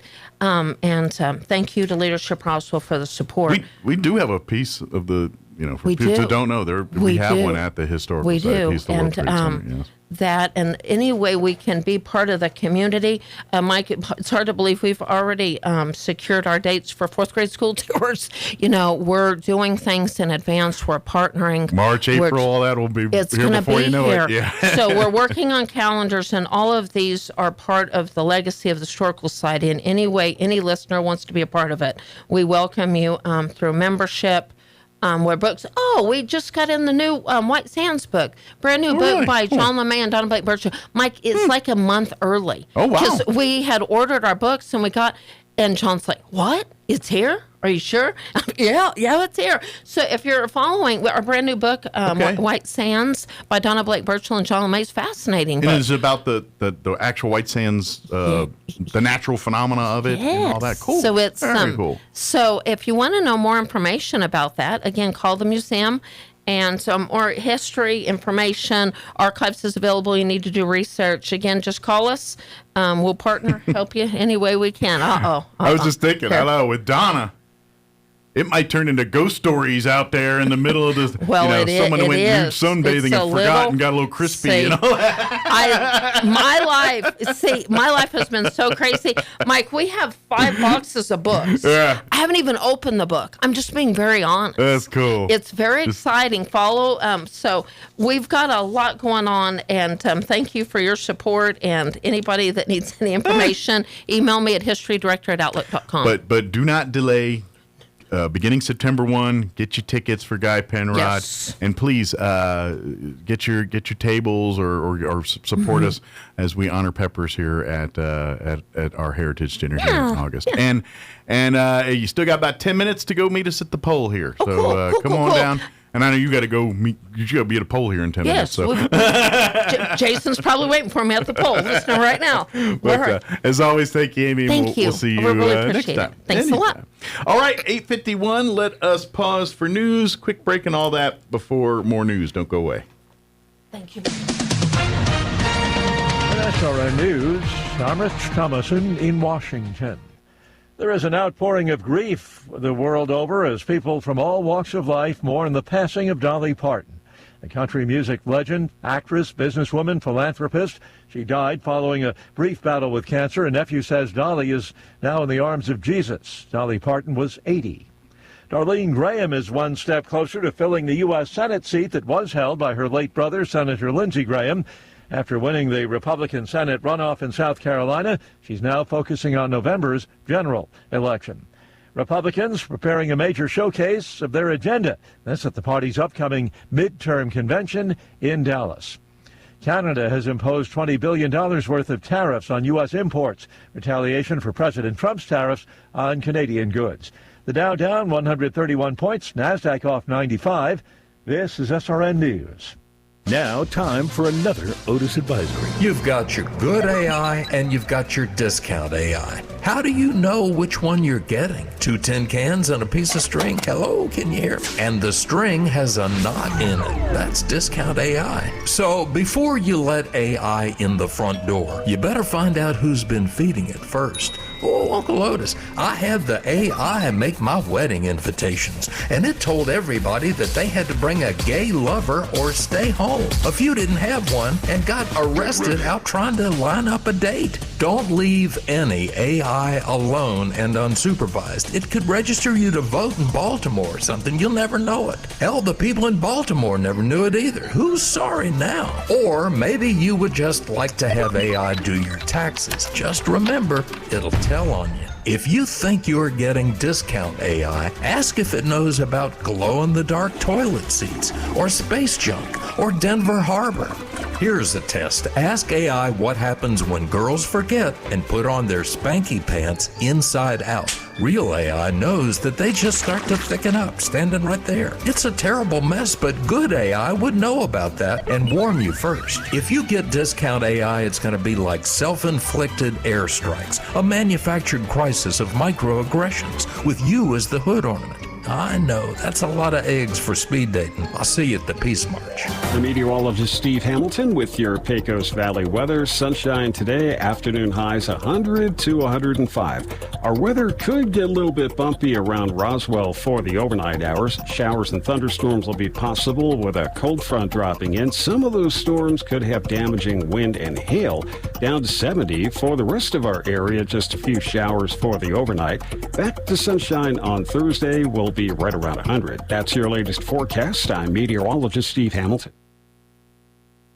All across America, this is the Red Apple Audio Network's Market Report, sponsored by Abacus Global Management. Good morning, I'm John Terrett. Limited gains then on the day yesterday for the markets. The Dow was up 0.3%, the Nasdaq 0.7%. This was because oil came down by about 3 and 4%. The SOX Philadelphia Index monitors microchips up 1.4% ahead of Nvidia earnings this evening. Canada's Prime Minister Mark Carney retaliated yesterday with up to 50% tariffs on hundreds of U.S. goods, including furniture, dairy, and steel. Consumer confidence from the Conference Board dipped slightly yesterday to a 7-month low in August as economic uncertainty persists, led by higher gas prices. The big company story of the day, Dick's Sporting Goods. Its stock tumbled 30%. It missed expectations amid weakness in its new Foot Locker division, which has only recently taken over in the last year or so. United Airlines, though, up almost 2%, adding 10 new routes to Europe and Asia next year, 2027. Lego did well thanks to the World Cup. And rest in peace, the businesswoman Dolly Parton, who used her personal fortune of about $1 million, maybe more, to help fund the Moderna vaccine during COVID. Later today, as I said, Nvidia earnings, and this morning, PCE, the Fed's preferred measure of inflation. With business, I'm John Terrett. This is the Red Apple Audio Network's Market Report, sponsored by Abacus Global Management. What if the future of finance wasn't built around averages, but around you? At Abacus Global Management, we're reshaping financial planning around the most personal data point, your lifespan. But it's more than just insight, it's control. As a technology-driven asset manager, we're empowering investors with an integrated system to take command of your time, your future, your financial destiny. This is a new era of investing. Take control at abacusgm.com. People are often surprised by what they find here. More expertise than people expect. Advanced technology. Board-certified physicians. Care you might expect to travel hours for. Right here. We've never believed where you live should determine the care you receive. Close to family, close to home. We're here. Artesia General. Looking for a hands-on career with strong job demand and long-term growth? The HVAC R Technology program at ENMU Roswell is the perfect place to start. Learn installation, maintenance, repair, and system diagnostics, all from a team nationally accredited through HVAC Excellence. From electrical controls to blueprint interpretations, this program equips you with real-world skills employers are looking for. Call 575-624-7337 or log on to roswell.enmu.edu to learn more. ENMU Roswell. Success starts here. If you suffer from pogonophobia, you would not want to attend a party with the following people: Kenny Rogers, Santa Claus, Willie Nelson, the cast of Duck Dynasty, and 2/3 of ZZ Top. Here's Mike Winters. And good morning. We are closing in on 8:58. Stay tuned next hour, around 9:15 or so here. Don Weld will be joining us wearing a different hat than his other hats, his American Legion Post 61 hat, which actually has a hat to go with it today. So, but so he'll join us here, and he's our sole representative because most of our leadership is heading to the national convention. They're actually en route as we speak. So it'll be just Don joining us next hour, give us an update on all that. But we got lots going on with the air races coming up, farmers market still going on, and of course, our building and everything else. So we got a lot to put on your radar on some of that kind of stuff here. Real quick, do want to mention that we mentioned our interview yesterday, and of course we replayed it this morning with Brian Luck. But Nancy Lopez is having her, I guess it's almost like a 3-day event of historical golf celebration, recognizing Nancy Lopez. Of course, part of it will be the dedication of the Nancy Lopez Relief Route. That'll be on September 3rd. And then also going to be the dedication of the Nancy Lopez Elementary School. But they're also having their golf tournament, and then they're having the dinner at the Elks Club with Nancy, and they're going to have a great meal and all that stuff there too.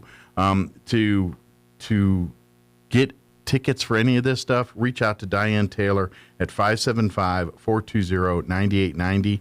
Again, 575-420-9890. And they're having their Legends Golf Tournament where Nancy and some of her competitors from way back in the day when friends will be participating as well in the golf tournament. So it's going to be a big weekend, September 3rd through the 5th, honoring and Nancy and her accomplishments. And obviously the school and everything's going to be pretty cool there too. So that is coming up here. Get your tickets for all that if you want to get involved there. We are now closing in on 9 o'clock. Town Hall News is coming up next.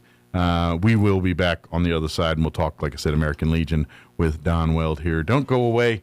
You're listening to 106.5 Roswell's Talk FM, KEND, or Roswell, New Mexico. We'll be back.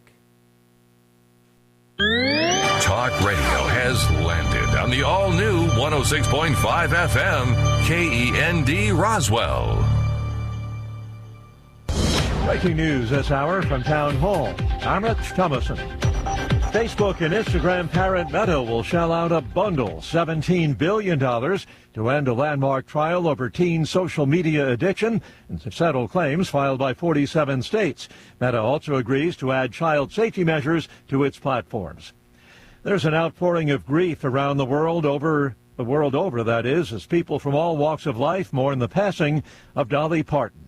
A country music legend, an actress, businesswoman, and philanthropist. She died following a brief battle with cancer. A nephew says Dolly is now in the arms of Jesus. Dolly Parton was 80. Darlene Graham is one step closer to filling the U.S. Senate seat that was held by her late brother, Senator Lindsey Graham. After winning the GOP Senate runoff in South Carolina, she's now focusing on November's general election. Liberals believe if they can defeat conservatives in South Carolina, then they can defeat us anywhere. Once again, they're coming for us, and the South Carolina values we hold dear. She's been endorsed by President Trump. Republicans are preparing a major showcase for their agenda, the party's upcoming midterm convention in Dallas. The two-day event will feature President Trump twice, a keynote from Vice President J.D. Vance, and 109 speakers and presentations.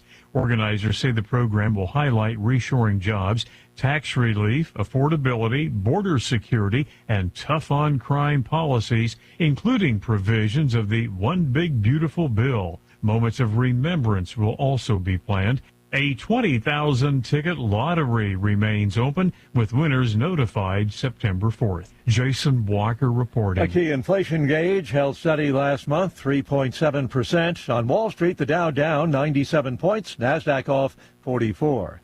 More on these stories at townhall.com. Full speed into summer, and if you're thinking about buying a home this year, here's what you need to do first. Get pre-qualified. Not once you found the house, now before you even start looking. Here's why. In this market, houses sell in days, sometimes hours. The buyers who win aren't the ones with the highest offer. They're the ones already approved, ready to move, with a lender who can actually close. If you're not pre-qualified, you're a week behind. Maybe that house is gone. Well, I want to tell you about Fellowship Home Loans. For over 20 years, my friends Mike and Brian, guys that I've worked with, They've built Fellowship around one thing, getting loans done for real families with unique situations. They use programs and options that typical lenders don't take the time to explore. Down payment solutions that fit the way people actually live. Everything's done in-house, one roof, one team, all with a servant-led mentality. Get pre-qualified today. Go to fellowshiphomeloans.com/Mike G or call 800-510-MIKE. Fellowship Home Loans, mortgage lending by the book. Nationwide Mortgage Bankers, DBA Fellowship Home Loans, Equal Housing Lender, NMLS number 819382. Any loss of life in a hospital fire is tragic, but this one especially so. The Pakistan Institute of Medical Sciences in Islamabad housed at least 50 newborns in a nursery. When the fire broke out, at least one baby was rescued, officials say, while the country's federal health ministers confirmed at least 14 babies died. Rescue officials say the fire began after an air conditioning unit compressor exploded inside the nursery in the gynecology ward. Firefighters quickly responded and extinguished the blaze, and rescue teams began cooling operations at the site. Within hours, Islamabad appointed a multi-agency fact-finding committee with directions to submit a report within 24 hours. I'm Charles de Ledesma. Oil prices, which have been up and down since the start of the Iran war, are falling again. Overseas stock markets have been higher amid fresh hopes for a resolution of the standoff over the Strait of Hormuz. News and analysis, townhall.com. Plans for fancy new digs for SpaceX. Elon Musk's space company plans to spend $100 billion to build a new spaceport in Louisiana to launch rockets. State officials and the company announced the deal on Tuesday. Louisiana Governor Jeff Landry lauded the project at a special event to celebrate it. Musk was not there, but he appeared with Landry in a promotional video that played before the Republican governor's speech. The spaceport will be located on 125,000 acres of land along Louisiana's southern coast, about 200 miles west of New Orleans in Vermilion Parish. Keith Peters reporting. Evacuations have been ordered in rural Texas. That's where a wildfire has quickly grown to cover more than 78 square miles. The fire erupted yesterday afternoon. It is burning in a lightly populated area located in the north central part of the state. More on these stories, townhall.com.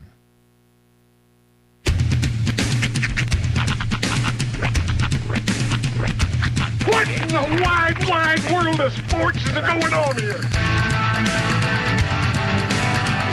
I promise you, whatever scum did this, not one man in this force will rest for 1 minute until he's behind bars.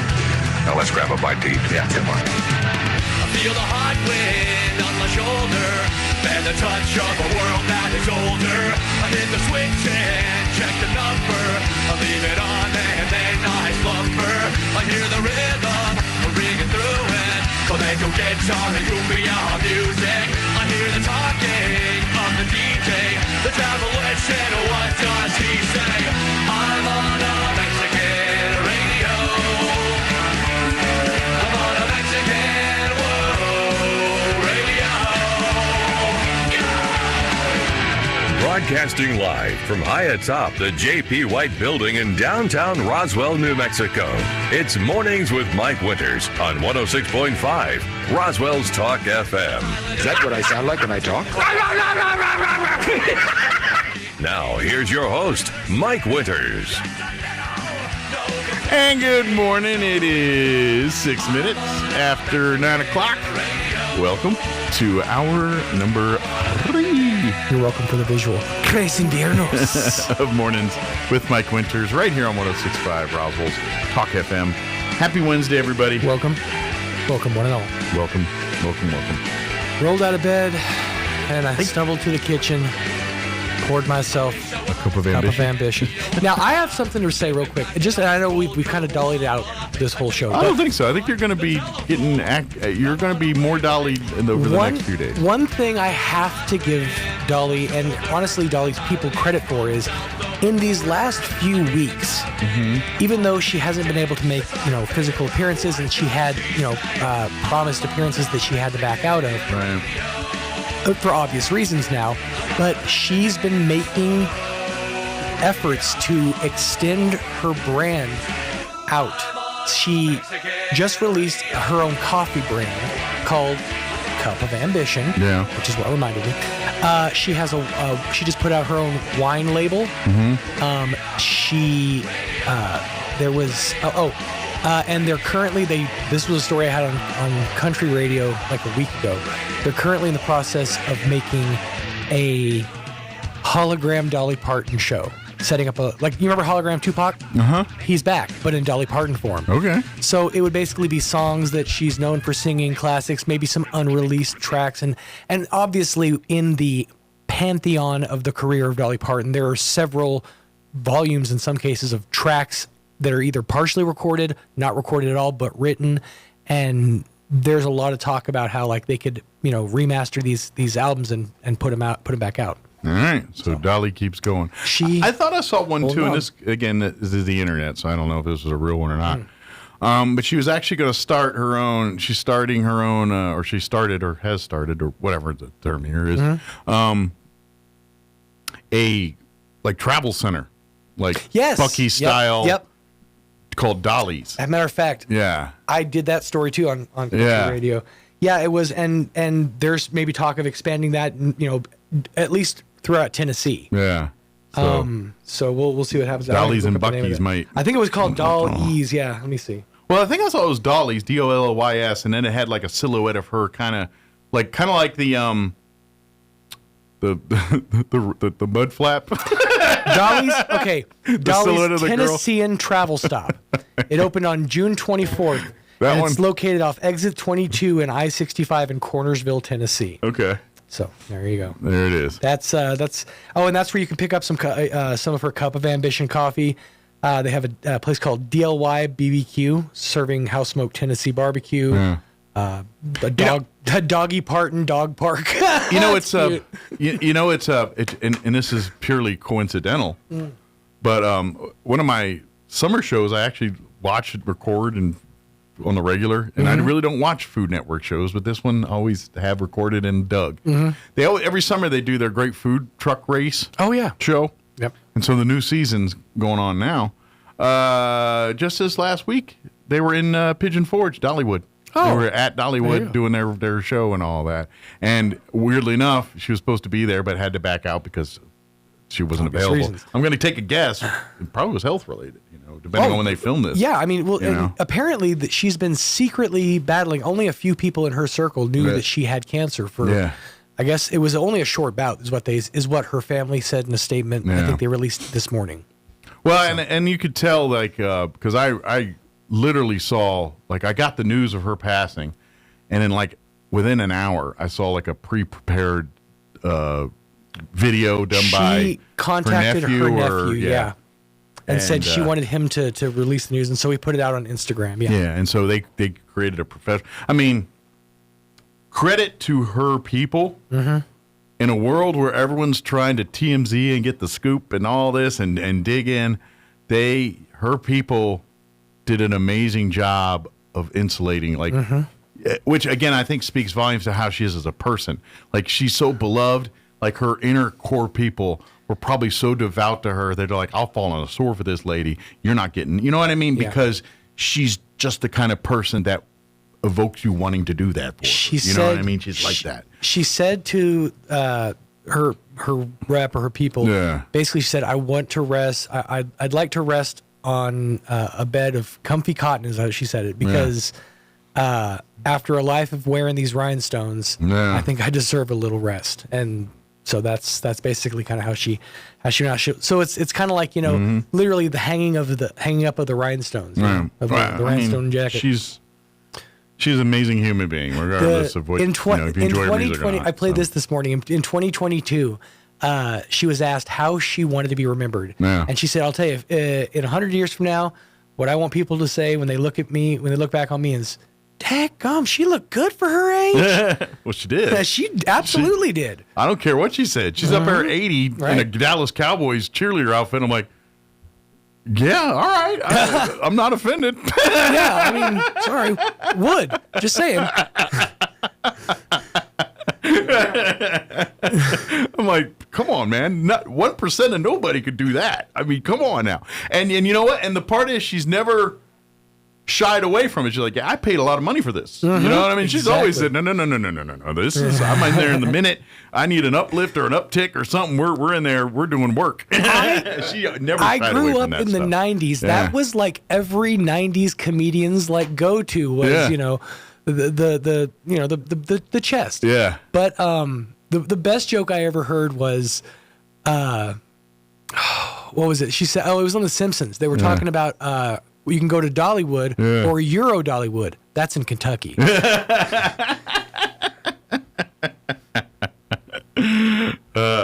now, in all seriousness, I think because I've been near Pigeon Forge, and like for real, never been to Dollywood, and I think I'm gonna like a bucket list thing. I think I'm gonna drive. You know, we're gonna go do that famous coaster with the two big humps. Yeah. I mean, I kind of want to go to Dollywood and go see. Just it's a beautiful part of Tennessee, Pigeon Forge, and it's a very Tennessee is a beautiful part of Tennessee. Is.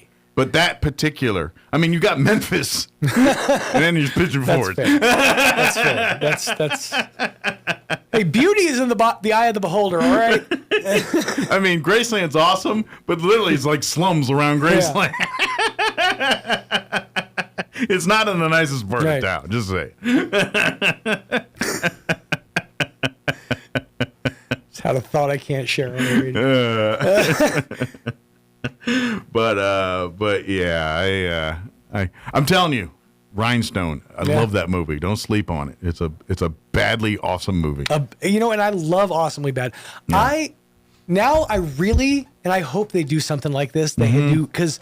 So the guys who do Mystery Science Theater 3000, or the two creators, they took the show and have created a new version of the show called Riff Tracks. Okay. Basically, they don't do the, guys in the theater watching the movie. They record commentary tracks that they then, as like partners for the movie, and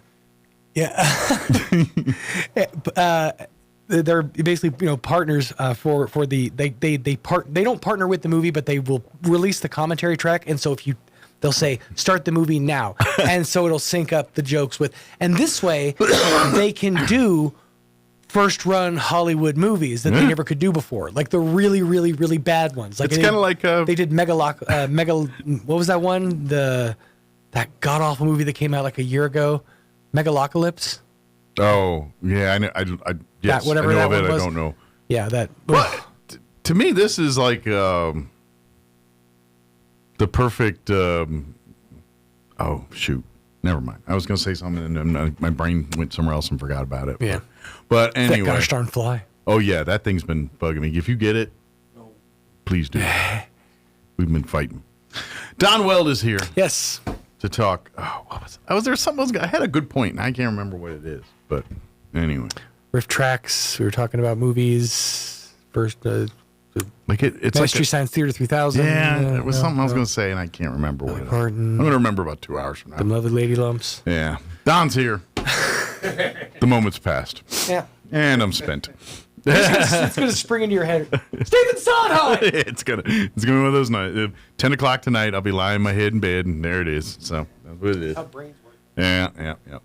Don Weld's here to talk American Legion Post 61 with us here. He'll join us in just a few. Before we do that, let's go ahead and get you up to date on the weather. We do have some rain chances. Maybe.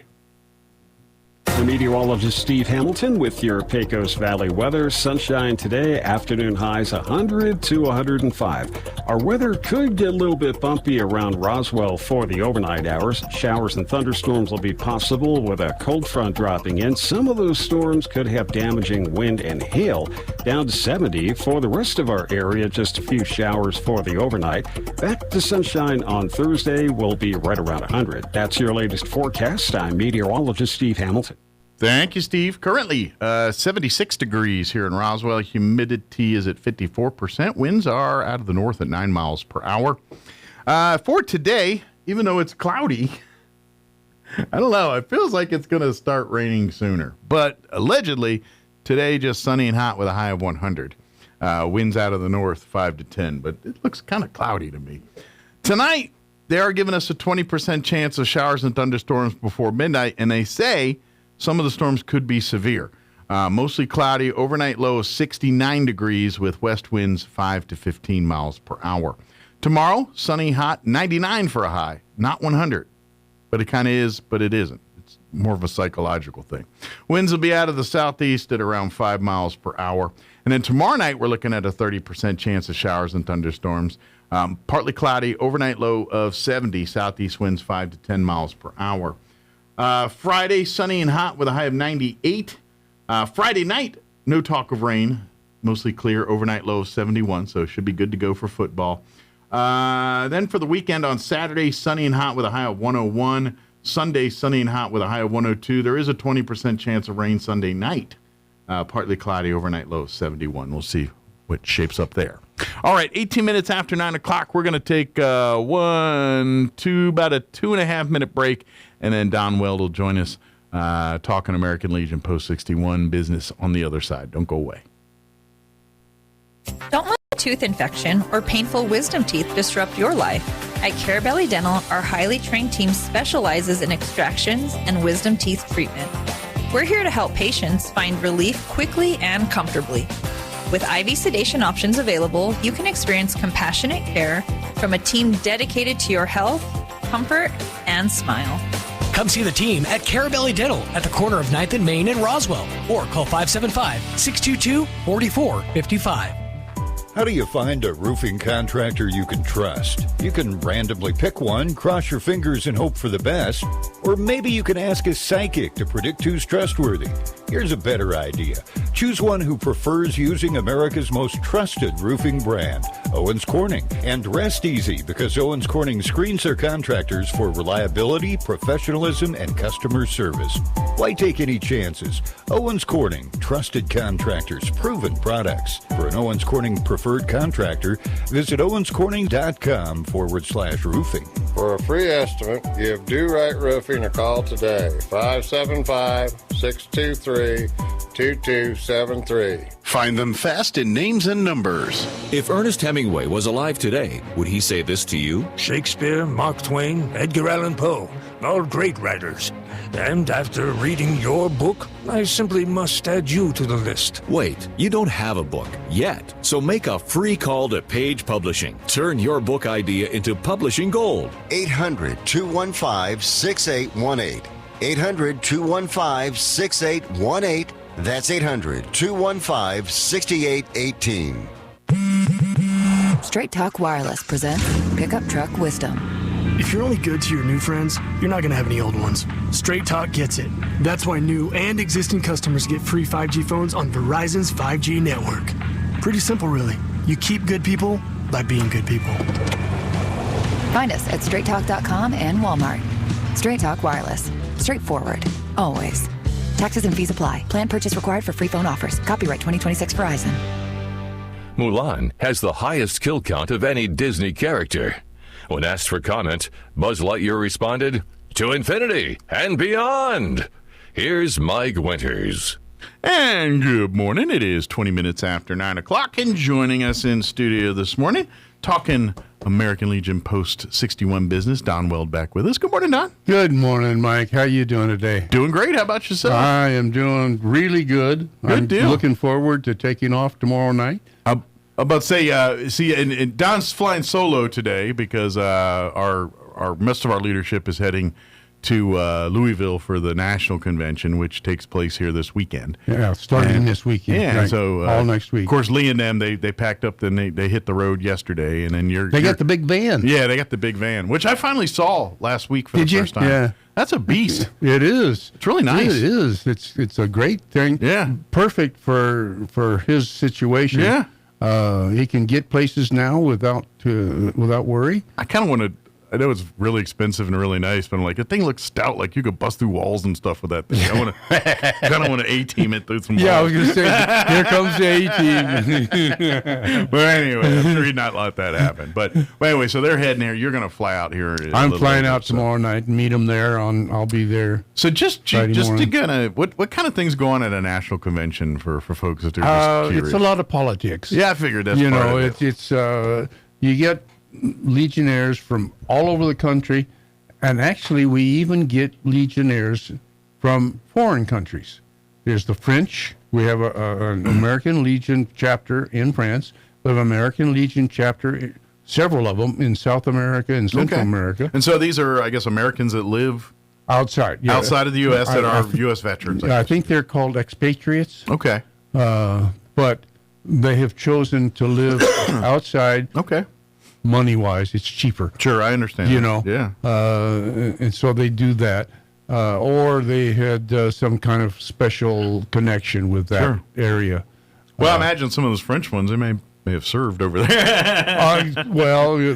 Depending on how old they are, Yeah, the older ones maybe, but, even World War II, certainly not World War I. I don't think those people are around anymore. I think we lost all those. Yeah. But World War II, maybe some of them are still around.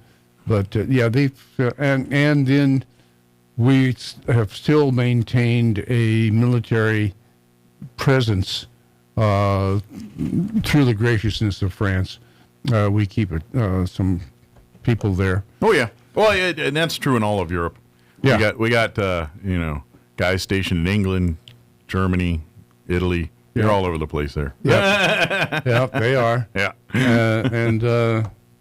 Thanks to them, we keep things at least on a reasonable keel. It may not be an even keel, but and like a lot of times, it's like usually it's like for instance, when I like Italy, that's an Italian air base, but there's an American section, kind of like at Holloman Air Force Base. For folks, if you ever been to Holloman, at one time they had the Germans there, and so there's the Holloman Air Force Base, but there's a part of the base that's just for the German Air Force. They work on their tornadoes and they're housing their own little world out there. U.S. has the same kind of thing at bases in Germany and Italy and England and all that. Right. Yeah. So they come back. You know, they've joined the Legion. They come back for these. We see them from all kinds of places. Nice. Taiwan even. We even have a Chinese delegation. So they all come to Louisville for the weekend. They do. So they will gather together there. We'll put up a new national commander. Okay. Every year, the American Legion does a new national commander. Something that the U.S. government might want to consider. Term limits. Yeah, it might start there in Congress. I have no complaints about that one. So we're looking at that kind of a thing. Excuse me. But it is, and we talk about a lot of the things that the Legion has been doing over the past year and will do over the next year. Gotcha. Of course, we've got the ear of Congress. We can talk directly to the congressional delegations. I didn't know if they had like little classes and seminars and things We do. that you go to. Some of those are there to also teaching what various things of leadership or how to generate younger people to your post or things like that. You know? And how to, a big thing, of course, is money. Yeah, and money how to raise it, everything. how to get there. Yep, Yeah. how to raise it and where it goes. Yeah. You'd be surprised what the American Legion puts out financially into the public. Oh, yeah. Donation-wise, we make a lot of donations out to public entities and to help out and to support the veterans and their families. So it's quite a deal. Yeah, very Quite cool. a deal. I wonder, and this is, and I don't fail to remember the guy's name, but there's like the American Legions I've noticed is that like on their online side of things to kind of generate younger, like there's like a few social media guys that are veterans that kind of do their own TikTok pages and things, but now like, and I wish I remember the one guy's name, but he seems to be popular now. He's kind of partnered with the American Legion, and so I'll see his social media stuff, but a lot of it is for the American Legion. It says, hey, join, and he does it from a veteran sense of humor, so it's more comical and done to appeal to the veteran in their brain. Right. And but I got a feeling he's probably going to be at that convention. Like I figure he's going to be one of the guys you might get to meet, and like he's kind of starting to get a footprint online and stuff. And so there's I wish I remembered his name, but I don't know if you've seen him or not. But I think he's an Army guy. He's kind of nice, big dude, tattooed up, and but he always talks in this monotone. Like, why do you always do this? Well, I told you to. He's got a certain presentation the way he does it. Okay. So, but anyway. Well, like most commentators and influencers, they have their own style. Yeah. So, Well, and his style is kind of like the civilian asking the veteran the question, why do you do it this way? And, well, because that's what they told us. You know what I mean? It's kind of like, we do that, even though it makes no sense to you, it does to us. That kind of, but he feels the questions in that way. But it kind of points out, like, we do a lot of dumb things in the military. Well,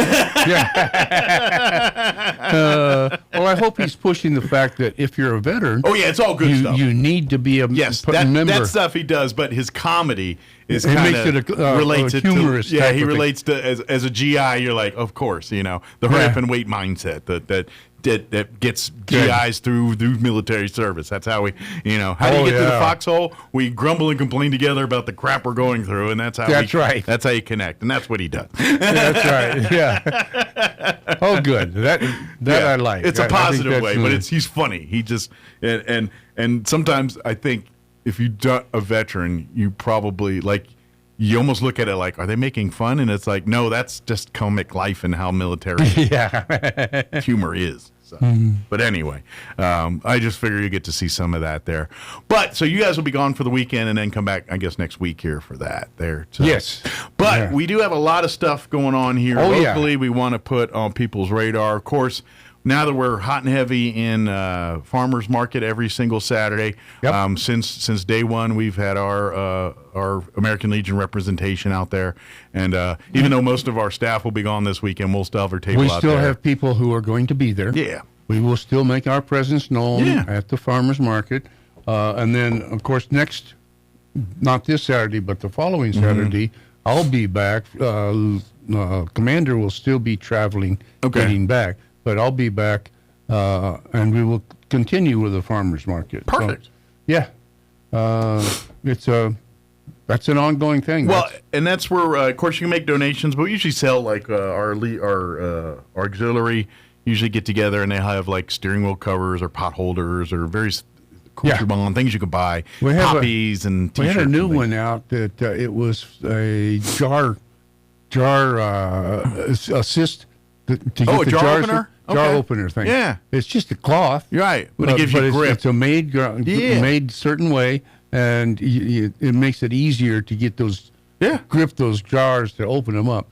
As I'm getting older in my age, I've had to use cheat codes to get jars open now, I've noticed. Well, they make all kinds of implements for doing that, too. But my go-to is always beat the knife. Yeah, to get the dent to try to break the seal. It's like there's a certain way to do that though. Otherwise you break the jar.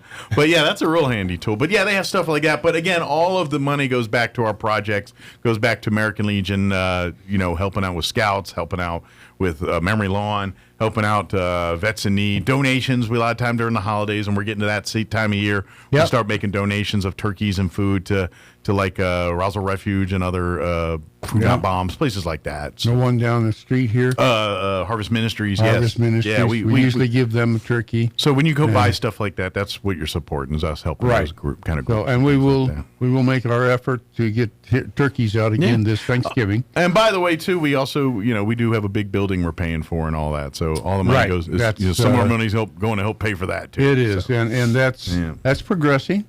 The old building, the big building, is demolished. It is no longer a big building. No longer a big building. Now I just got to get all that stuff picked up. If there's anybody, a big pile of rubble. If anybody out there wants a big pile of rubble, come get it. There you go. Hey, there might be some scrap metals and money in there. Well, if I can get out there, I'm going to try and pull some of that scrap metal out of there. They were old. The whole walls and the roof were made of metal. Okay. They're metal sheets. Okay. So if you can pull the scrap metal out of those sheets, the rest of it I can put in the dumpster and it's gone. But there's some money there. Yeah. But if you want to pull some of that out, granted, it's not something everybody's going to want to do. But if you're so inclined, go grab a few sheets of metal. There you go. Help yourself. to get that out of there. Yeah, it would be doing us a favor. Yes, it would, and it'll reduce the rubble that I have to clear anyway.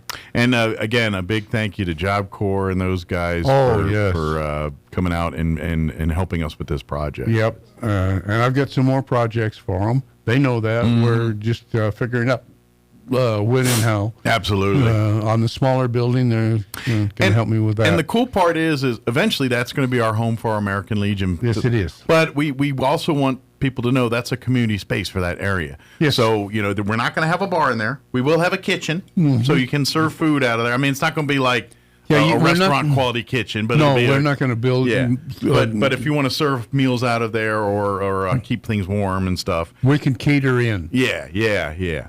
But that being said, we want that as a community. So if that neighborhood needs a community space to meet for something, there you go. Or if there's an event and we need, we want to be that part of it. And to be honest, that it's downtown, but it's just like a block north of everything. So it really is almost sometimes misses some of the downtown. It's not going to be as congested as it would be, say, on Main and Second. So we're kind of hoping to be a good neighbor down there. For everybody. That's what we want, and it'll have an outside area as well. We can have barbecues out there. We'll do our flag retirement ceremonies or have a barbecue. I'm considering moving the flag retirement ceremonies out to Memory Lawn. That's not a bad place. Yeah. We got a big open area out there. But we'll have a burn pit in some way, shape, or form out there. Yeah. I'm sure. There you go. We're veterans. We need fire at some place. Yeah. It's just that's a oh yeah, it'll be a barbecue. We can put a fire out there. We need a place to put fires so we can burn things like meat and stuff. There you go. There you go. Nothing like a good barbecue pit. That's right. Yeah. But yeah, we definitely, that's kind of on our, that's where our end game is going with that. So. What else do we want to remind folks on? We got Farmers Market. We got Farmers Market coming up, and then we've got, after that, we're going to have air races. Well, they're going to be at the Bitter Lake for the Dragonfly Festival. For the Dragonfly Festival. We'll have a table there. We'll see everybody out there. That'll be that September 10th, 11th, and 12th. September 12th. 12th, there it is. And, of course, I think I mentioned that earlier. The 11th, we got the show at the night. The week before, on September 5th, we will have, sponsored by the Better Lake, we will have a Dragonfly quilting workshop. Okay. Now, you need to call to make reservations to go out there. It's free. But please sign up. So if you want to learn how to quilt, we'll teach you how to quilt. Now the dragonfly part is you're making the dragonfly quilt. Right. You're not quilting with dragonflies, just to clarify. I don't know. You could take a dragonfly and have them. No, I don't know if just to, how do you quilt with dragonflies? Do they use the wings? No. No, that won't work. Yeah. They're going to take. Adult beginners are welcome to join us. Excellent. And there'll just be a fun-filled afternoon. And it'll be September 5th at 2 p.m. Okay. So it'll be after Farmers Market. Yeah, so you can do the market. Yeah. And then take a little drive out Pine Lodge to the refuge. Yeah. We'll be there in the visitor center there. It'll be in the visitor center. But you must sign up ahead because it's going to be limited space is seating. Limited. Yeah, space is limited. Material is limited and all that. So call 575-244-6256. Very good. Again, that's 575-244-6256 to make your reservations. And then maybe afterwards, stretch your legs and take a walk around a little bit. Head back out. By the time you're through with all that, maybe it'll be a little cooler. Yeah. Hopefully. And you can go walk through the butterfly trail. Yeah, go walk the trail or go see the bird stand or something, bird blind, or go do something. Yeah. But we got a lot of other things coming up. Of course, at the Dragonfly Festival on the 12th, the Legion will be there. Okay? Very good. Then the following week starts the air show. Yeah, the air races, Air races. And we'll be out there early. We'll be out there. Starting on the 16th. I think we have coins and stuff, don't we? We've got a pin. Okay. We got a pin with the alien on it. Yeah. For the Post 61. Yeah. And we still have some of the coins commemorating the air show here in Roswell. Yeah. So they're really nice coins. Oh, they are. I got one at the house. I don't have it on me. What they will be available at the air show. Now I'm going to be coming back from another. Let's say you're going to be out of town. Yeah, before that. The night before. Yeah, just that night. I'll come back that first day. Fly in. I get to fly in that first day and watch all the airplanes. I'm about to say he's going to get off the plane and go walk to the booth. Yeah, just about. Another booth that's going to be up there at the air show is the Veterans Transport System. Oh, very good. Southwest. They desperately could use volunteers. They can. And tell your volunteer friends that live in Lee and Eddy counties as well too, because they work all of southeast New Mexico. That's right. And so if they have folks that live out down in Carlsbad, they can take veterans from Carlsbad up here or to Albuquerque or Hobbs. Yeah, or Hobbs. Lovington. But certainly here in Roswell, but anybody in southeast New Mexico that would like to donate some time driving some vets to their medical appointments. Sometimes you're just going to Artesia. Sometimes you're going to Albuquerque. Sometimes, like you said, you're going to Lubbock. You might go to Lubbock or El Paso or Las Cruces. Yeah, and so you'll load up a van and take the vets to their doctor's appointments and bring them home. Yeah. We would we definitely need more volunteers to do that. Thanks to like groups like Crumlin Automotive, I know they've really supported them over the years with the vehicles and things, and but we could always use more volunteers and of course I'm sure if anybody's got things on vehicles and other resources for them, they'd love to talk to you about that because it's all really grassroots, just a group of people volunteering. I mean, they've got a phone number, an office, and all that, but it's really all grassroots volunteer stuff of just trying to drive vets to their medical appointments. And it is a volunteer. So now they're considering the possibility of maybe in the future, if we can get enough donations, we might actually be able to pay some of the drivers. That'd be nice. Which would be very nice. Yeah. For the drivers.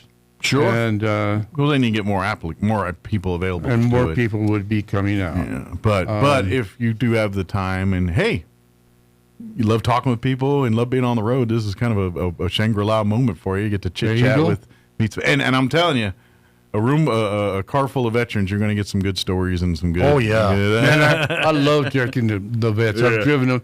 I haven't been recently because I've got so many things. Sure, you've been busy getting the building put up. 10 other things going on. Unfortunately, I haven't been able to do what I normally do. Sure. Plus, he's got his own life to live. And if you want to get a hold of the Veterans Transport, you can call them at 575-622-0729. Excellent.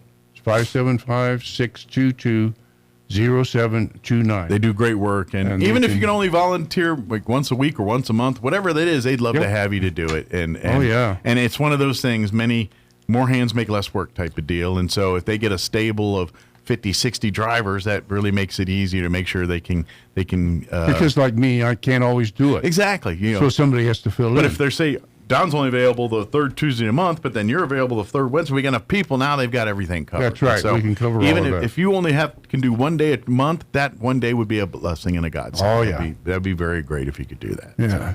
But again, reach out to our transport, or you can reach out to our American Legion family. If you go to Roswell NM, I always screw this up, RoswellLegion.org. There you go. Not the NM part. RoswellLegion.org. Go there. Yep. And you can learn more about everything we do. Of course, if you want to get in touch with the Veterans Transport or Wreaths Across America, now that's another thing. That's another thing we're getting into the holiday season, believe it or not. Now that we're starting to look.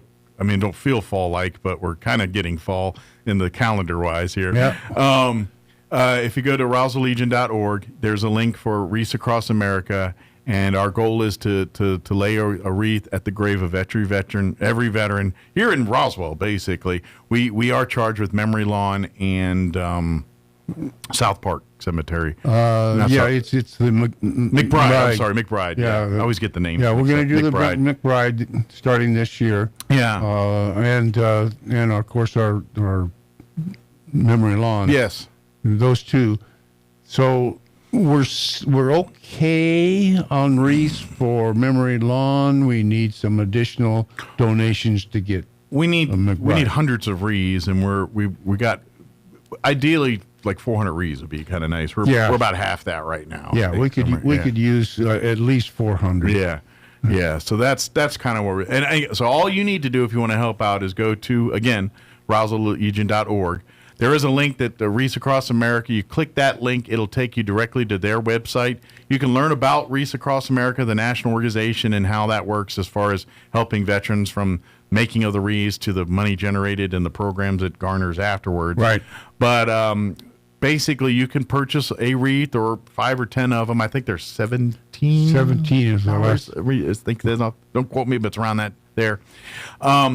You can also customize, personalize. If you want to donate a wreath in honor of one of your loved ones, they have an ability to do that as well through the website. Just click on the thing.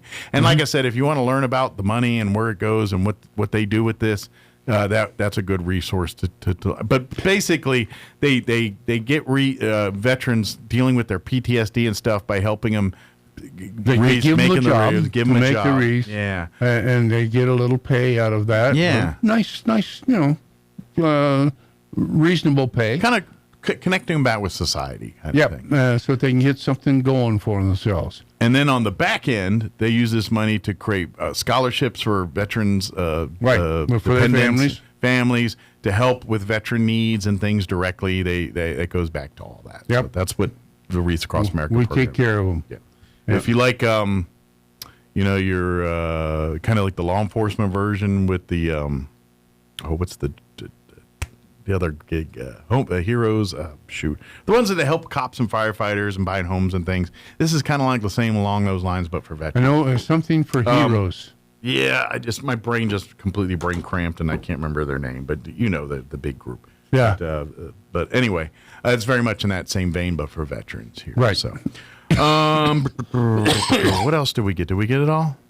Yeah, pretty much, because once we get into the turkeys for Thanksgiving, it's not that we shut down, but it's a time where we tend to relax a little bit. Sure. Oh, the fair. Oh, yeah, we got the fair. We will be at the fair October. again. We do. The Eastern New Mexico we'll State be at Fair. The State Fair. Here. We haven't in talked Roswell. about it, but are we going to try to raffle or something off or do something? We haven't decided on a raffle this year. I don't think we will. Okay. And that's pretty much the end of our season. Yeah. And we kind of wrap up and kind of recollect ourselves. Absolutely. And get ready for next year. Start all over again. Yeah. However, please visit any of our booths at our events, whether it's the farmers market or the Eastern Fair or out at the air races. If you're interested in becoming a part of our family as a Legionnaire or as an auxiliary member or a son, we have lots of opportunities.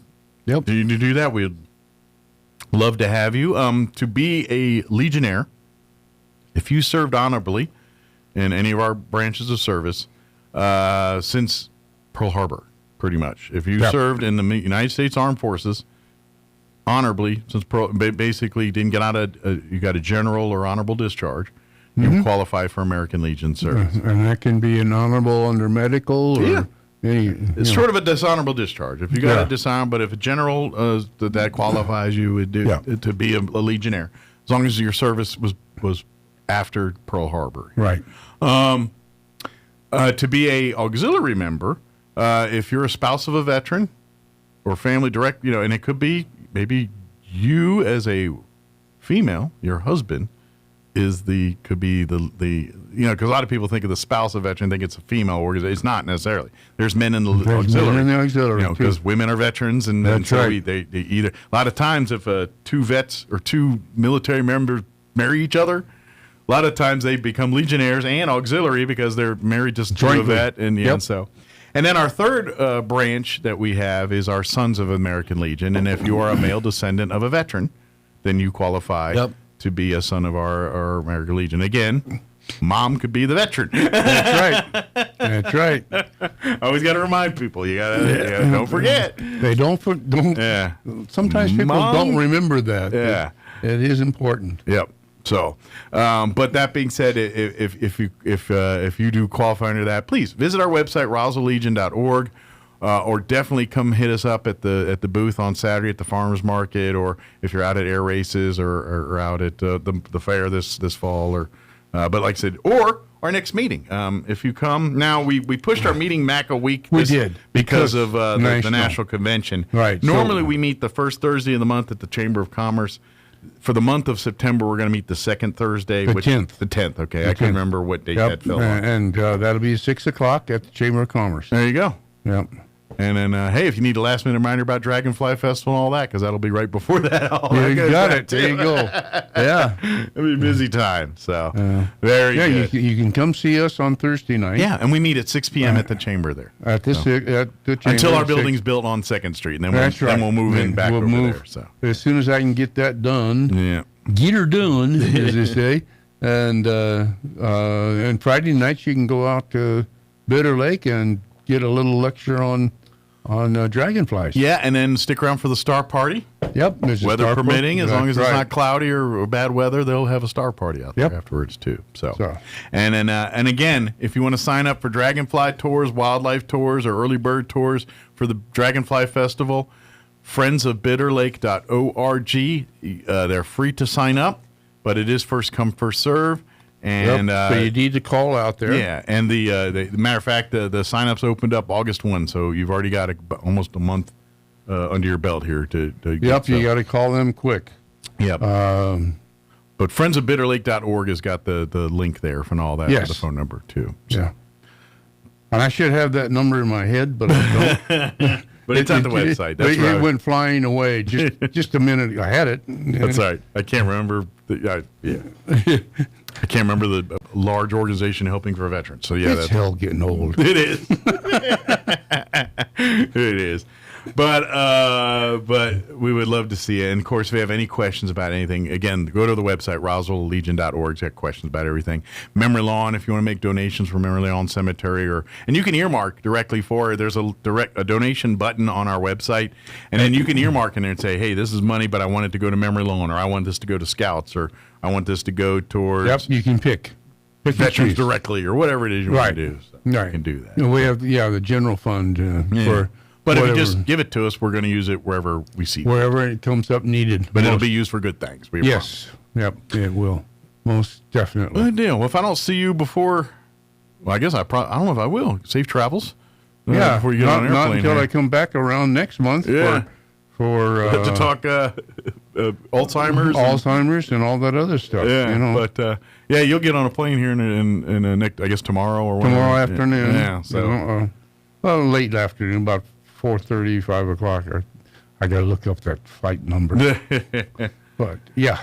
Well, good deal. Well, safe travels and enjoy Kentucky. Bring home a baseball bat. I'm going to go look and see. Will they let me? Well, yeah, if I wrap it up right, they'll let me take it on the plane. Yeah, I'm sure. Yeah, I wouldn't bring it on carry-on over your shoulder, but yeah. But I'm going to get my seat. Used to call me Crazy Joe, now they call me Batman. But I don't think that would work out too well. Probably not. Yeah. But I would love to have folks be a part of our stuff here. But yeah, safe travels and take lots of pics. And we're Don's a world traveler, so he's good at traveling and seeing sightseeing. Yeah. Yeah, I like to travel. I'm getting kind of tired anymore, but I like it. I'm still going to travel, but I got to get some other things out of the way before I can do that. I wish there was like a point where they could just put me in like a almost like a Mork and Mindy egg. There you go. And just say, hey, Mr. Teamy, knock me out. Yeah. And then when I wake up out of that egg, I'm where I'm just at, and I'm like, here you go. You're in Egypt, or you're in Louisville, or wherever it is you're going to be. Australia. Yeah, that's what I want. So it doesn't work that. Australia is a lot of fun. It is. Good place to be. I'm going to go back. I got to go as a 14-year-old boy. And it was amazing. But I would love to go, and that was in the 80s. So you need to. I'd like to visit. I got with Scouts. Did you see the Opera House? I did. I actually got to see a performance I'm one of the lucky people too. They and it was dumb luck where it was like, and not all the Scouts got to do it. There was only like 30 of us that got to do it, and I was like, yes, I will pay tickets to go see the symphony orchestra in the Opera House that night that we were there. And so I saw a performance in the Sydney Opera House. I got to see a play there. Yeah, very cool. Yeah. So I was very blessed. The Vietnam play. Cool. What was that called? Oh, I'll think of the name. I'll remember the name later. No, this was just and I think it was a holiday performance because we were there during December. So I think it was like them doing a Christmas show. Christmas section? Yeah. Oh, that would have been really good. Yeah. Did you get to see the big organ? Oh, yeah. Oh, by the way, Christmas is during the summer there in Sydney. Yeah, that's so right. You're wearing shorts and T-shirts and everything else. Not in the Opera House. That's but, you the time to travel to Australia. Yeah. What we call fall or spring there. It's a good time to go and go see the zoo. Yeah. If you go in our summer, it's their winter. Now, granted, if you're up north and all that, it's warm all the time. But if you get down to southern Australia, they got penguins and stuff down there. They do. Off Australian and New Zealand. Off that southern coast. Yeah, they got penguins and things down there. Yeah, it gets cold, but cute. Safe travels, Don, and we'll see you when you get back. And anything else we can do, let us know. Okay. I will do that. All right. And I'll see you next month. There you go. We'll see you. It is 9:52. Let's pause for news and sports and ads and whatever else I can crowbar in before they kick me off the radio. Don't go away. You're listening to Mornings with Mike Winters. Oh, that's right. This is your last show. With SRN News, I'm Bob Agnew in Washington. U.S. Senator Darlene Graham has won the Republicans' nomination to replace her late brother Lindsey Graham on South Carolina's general election ballot. Darlene Graham defeated Representative Ralph Norman in Tuesday's special Republican primary runoff, 2 weeks after they were the top two finishers in a 10-way primary, and she also enjoyed President Trump's endorsement. Dan Sullivan has advanced from Alaska's U.S. Senate primary. Sullivan goes by Dan Sullivan, the same name as the Republican incumbent. He was one of four top vote-getters after the state's August 18th primary election and advanced on Tuesday. The incumbent and Democrat Mary Patola has advanced earlier. Dan J. Sullivan, a retired teacher from the small island community of Petersburg, successfully sued for a spot on the ballot. This is SRN News. Your morning cup of Sean. This is the Sean Hannity Morning Minute. A bit of sad news. I mean, she seemed like one of the happiest people ever on earth. I didn't know her really well. Dolly Parton has passed away at 80. She was scheduled, I think it was last weekend, Linda. You correct me if I'm wrong, to appear. I think it was supposed to be at Dollywood. She just was always somebody filled with joy and happiness. Seemed to have a great marriage. I mean, I know a little bit about her life. Just seemed happy at all times. And, you know, she put out this statement to her fans that she wasn't feeling well and went against every bone in her body not to be able to attend an event. And she said she had hoped to be able to see everybody again soon. The Conservative Underground meets later today on the Sean Hannity Show. For generations, American retirement relied on a stable three-legged stool. Now, that's pension, Social Security, personal savings. Now, to be honest, that stool kind of looks to be broken. If you are near retirement age, relying solely on paper assets could possibly put your lifestyle at risk. I put a portion of my portfolio into physical gold and silver. And you know what? It's a time-tested way for me and helped me to fortify a lot of the money that I was trying to save when I finally was able to save money. Now I only go to one gold company. It's Goldco. They're also our partners, but I'm also a customer. And they can show you how to get properly diversified, just like they have helped me. They will offer you their free gold and silver kit today to see where you stand. Then looking at a special offer where you can get up to an extra 10% in free silver just for getting started. Goldco, the real deal. Don't wait. Call now, 855-815-GOLD, 855-815-GOLD.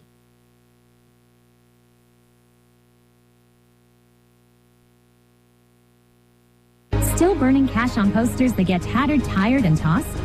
Turn heads with vibrant LED posters from DSI. Plug and play with custom updatable graphics. Showcase a single showstopper or link several for a seamless video wall. For over 27 years, DSI has helped New Mexico businesses communicate smarter with printers, IT support, AV, and more. Ready to elevate your message and cut costs? Call 888-386-0000 888-7834 or visit dsinm.com today. It's time for the Chaves County Sports Report. Boy, it's been a high-scoring start this season for the Roswell Coyotes boys soccer team, and Roswell poured it on again yesterday, playing at Artesia. The Coyotes win 4-0. Roswell is now 3-0 on the season. Roswell last week, a score we didn't get to, clobbered Goddard 12-2. So next up for the Coyotes, a trip to Las Cruces, the tournament down there on Friday.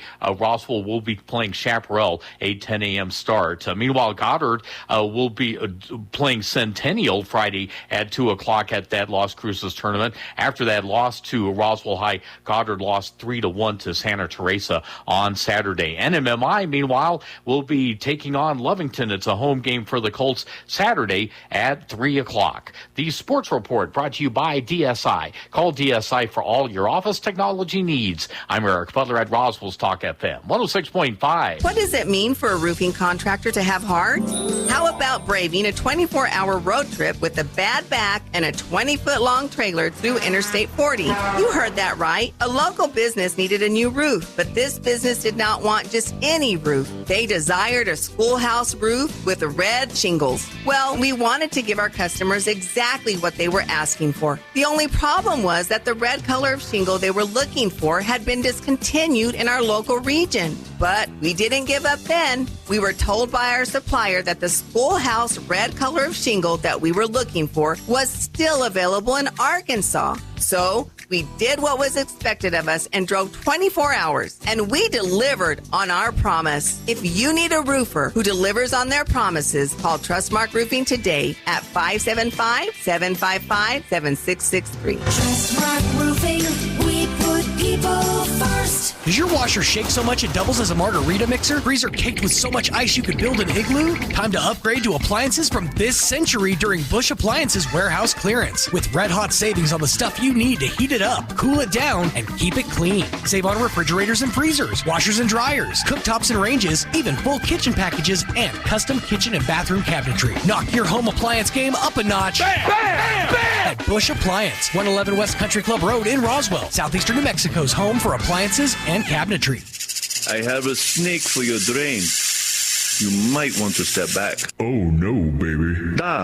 All AC units moke a little. Is normal. Oh no, baby. Aha, now your sprinkler system's strong like bull.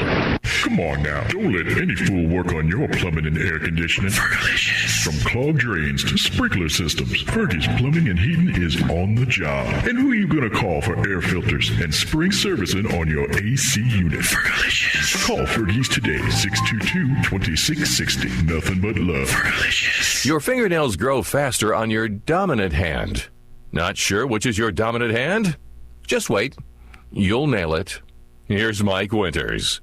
And we're closing in on 10 o'clock. That's going to do it for us. Thank you so much for allowing us to be a part of your day. We'll be back bright and early tomorrow morning. You're listening to 106.5 Roswell.